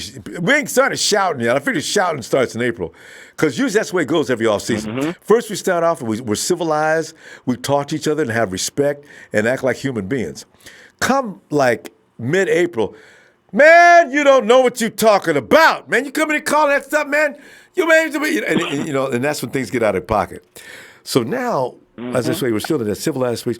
We got Quinnen Williams into the mix now, and he wasn't there last 2 weeks ago. Quinnen has been a quiet subject in the back burner, but it's been Josh Allen versus Nick Bosa. Now we've added Quinnen. In a second round now, it's we're developing that. A lot of folks talk safeties. And then there's those of us who think offensive lineman would be a better idea. Wide receiver, of course, due to the fact that we've got so many choices of wide receiver, why would you pass up on such a lovely crop as this year's crop of wide receivers? But Demetrius, where are you at on all this? I'm looking more like I'm pretty much set on first and second, like you said. First, like I said, we take the end. Second, I think we should trade back in and grab Deontay Thompson from Alabama, that safety. And then, like, third and fourth, I go guard or tackle in the third. Fourth round, I did see a defensive tackle. His name is Ronald Ali. He's 300 pounds, Ronbo, and the dude runs a 4.840, bro. Kyle has got to like that because Kyle's always saying people think I pick out small people on purpose, but the fact of the matter is they're the ones who can get the job done. That's why we pretty much lean in that direction. If I could find a 300-pound guy that can move like that, I'd get him. You just said it. That for what? For anything for a 300-pound man is bad. Good God. And he's from you could look him up right now, Ronbo. He's from Nichols State. It's a small school. They said his stock is rising. He's an OT? Huh? Offensive tackle? Nah, defensive tackle. Oh, DT. You could put him right next to. Shit, you can line him up right next to DeForest Buckner, right over the ball, man. Listen, you tell him if he's that big, you tell DeForest Buckner like to please get out the way and just let him have it. It's what's okay. Quinnen Williams still ranked number one, and what's this guy's name again? And Oliver's number 2. Ronald Ali. Ronald Ali. Kristen Wilkins comes in number 3. And moving down here, Draymond Jones and Jeffrey Simmons, Dexter Lawrence, and Jerry Tillery. You know what? You said he's just now getting on the map, huh? Yeah, I seen that shit because I think for his combine workout, he was a beast. Like, he killed it. And I think with his 40 top, I think he put him up there. And big boy could move, man. I was like, holy shit, and he's quick off the ball. Yeah, that's what I says. Is he got quicks? Because a lot of times running a straight line is one thing, but you got to be able to move. And he can move up and down that line, sideline to sideline too. From what I've seen, you know what I mean? So I'm like, holy shit, he's a dark horse, man. And a team pick him up, he's huge. You know the size he remind me of, Ronbo, was I want to say like a Bryant Young. He's kind of built like that, but probably a little bit wider. But he's huge. I like that. Wait. Oh, no, this is Olive. No, that's the wrong guy. All right. Yeah, I don't see him listed. I'll look him up later, though. He's on the list. Right, but yeah, those are the kind of players, though, that our Adam Peters and these guys, that's the kind of guys they seem to run into and bring back. So you could be on to something. They might schedule a visit with him. Yeah, Yeah, he's a beast though, bro. I don't know if anybody heard of him, but he's out there. Ronald Ollie, man, look him up. Defensive tackle. Yeah. Beast, man. And he's 300 pounds, running 4.8. That's something to look at. And you know, though, that's also Rashawn Gary is about that same size too, and runs under 5. Mm-hmm. So, yeah. But you got to look at it too. He's playing in a smaller school, so the competition ain't as great. But you can't pass up on talent, man. No, and you shouldn't. You know, bring him in, get a look. Right. You know, these guys can be camp fodder. If nothing else, you don't want to make a mistake because you got 93 players to get. Bring these guys in and let's get a good look at him before we just pass on him. He may even be up. If he ends up at UDFA, the 49ers know about him because how many UDFAs come in and do a good job for us? All right? So, you know. That's true. And Ronbo, I just looked it up. He's from Nichols State. Okay. Nichols State, yeah. I don't want to switch right now because I'm talking. Ronbo, that's all I had on my mind today. Just wanted you to... I do my scouting, bro. Man. I'm on it. Yeah, because I didn't know about no Ollie, man. Here you come with this? Yeah. Check him out. Real talk, man. All right. That's how you do it. Ronbo. But that's all, bro. You know, tomorrow, Monday night, bro. All right, fam. We'll be looking for you tomorrow night, as you say, too. All right. Yes, sir. And Niner fan, man, stop all the bickering and arguing, man. We're in it for one cause, to win. You know, I understand this what got us all upset. We ain't winning, so we can't take it out on each other, man. Shit. I mean, but I understand. I get it. We all grown, man. Yeah. You would think. Accordingly, man. Actually, it's kind of halfway peaceful on the chat tonight. Little skirmishes break out here and there, but they seem to end quick, so that's good. Yeah, we're getting better. I think that this spring, man, they went back in hibernation or something. Demetrius, I'll see you tomorrow night, man. Good, bro. All right. Yes, sir, man. You have a blessed night, man. Thanks, fam. You too. Night. All right. Good night. Demetrius. And let's over here. Hey, Jeff Eates, yo, Ronbo, you did the math on what's going to be there in the second round the other night, and we got our choices on some quality wide receivers here. I know, right? Some names are like hard to believe might be there. Because we'll be watching as we go down the list, and it's probably going to freak us out in the second round.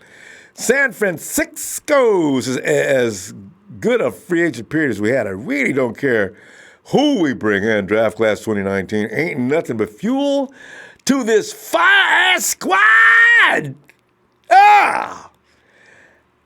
As Cal's, shout out. Hey, shout out for Winnipeg, Canada. Sup? How's the weather up there? Is it warming up yet? Hey, Danny the Loose Cannon Delgado says it's simple. Trade Eric Armstead and draft Quentin. And Buckner, watch out. Could you get a first-round pick for Eric? No, probably not. John Doe Butler, 6'6", 4'8", 40, 11-inch hands, runs full route tree. 3 pundits already said we're drafting him. You know what? You don't wait till the third.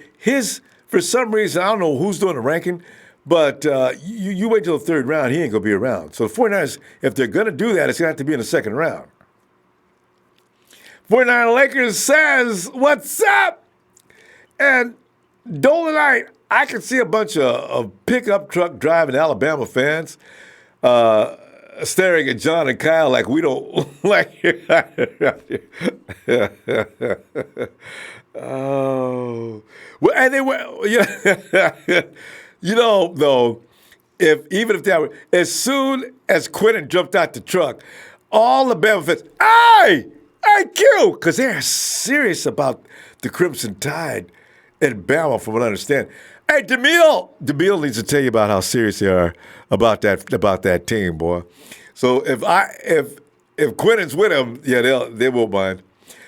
San Francisco says Josh Allen can blitz them, folks. You just named just as efficient as Nick Bosa. Plus, he'll pick them off. Well, I tell you what, I'd be interested to see how well, because we know that Quinnen is a terror force in the middle, but and he said he could play off the edge too. So if he made that clear, I bet the coach probably listened too. And then look at film, because I don't know if Bam ever deployed him in that way, though, so they'd have some reference, you know. Daniel Placencia says Nick Bosa will boast our front seven, and we will have the best in the division, and maybe the league. Thomas must play at DT and Blair DJ? Can you see Thomas out there in the middle of the field, Ronnie Blair on the sideline? Scratching. You can do that now even on the CD players setups. You can see Solomon T. Wham! Solomon, man, you got to get bigger. I wish Solomon could get. Well, he can't do it because Aaron Donald's in the same division. I wish Solomon could go work out with Aaron Donald, eat what he eats, drink what he does. You know, they're made out of the same stuff. I don't know why. It's just, and Sheldon Day are the most underrated players on the front seven. Yeah, Sheldon Day and Ronnie Blair. Boy, I ain't got no questions about them two. Here he comes. Mr. America, Tyler!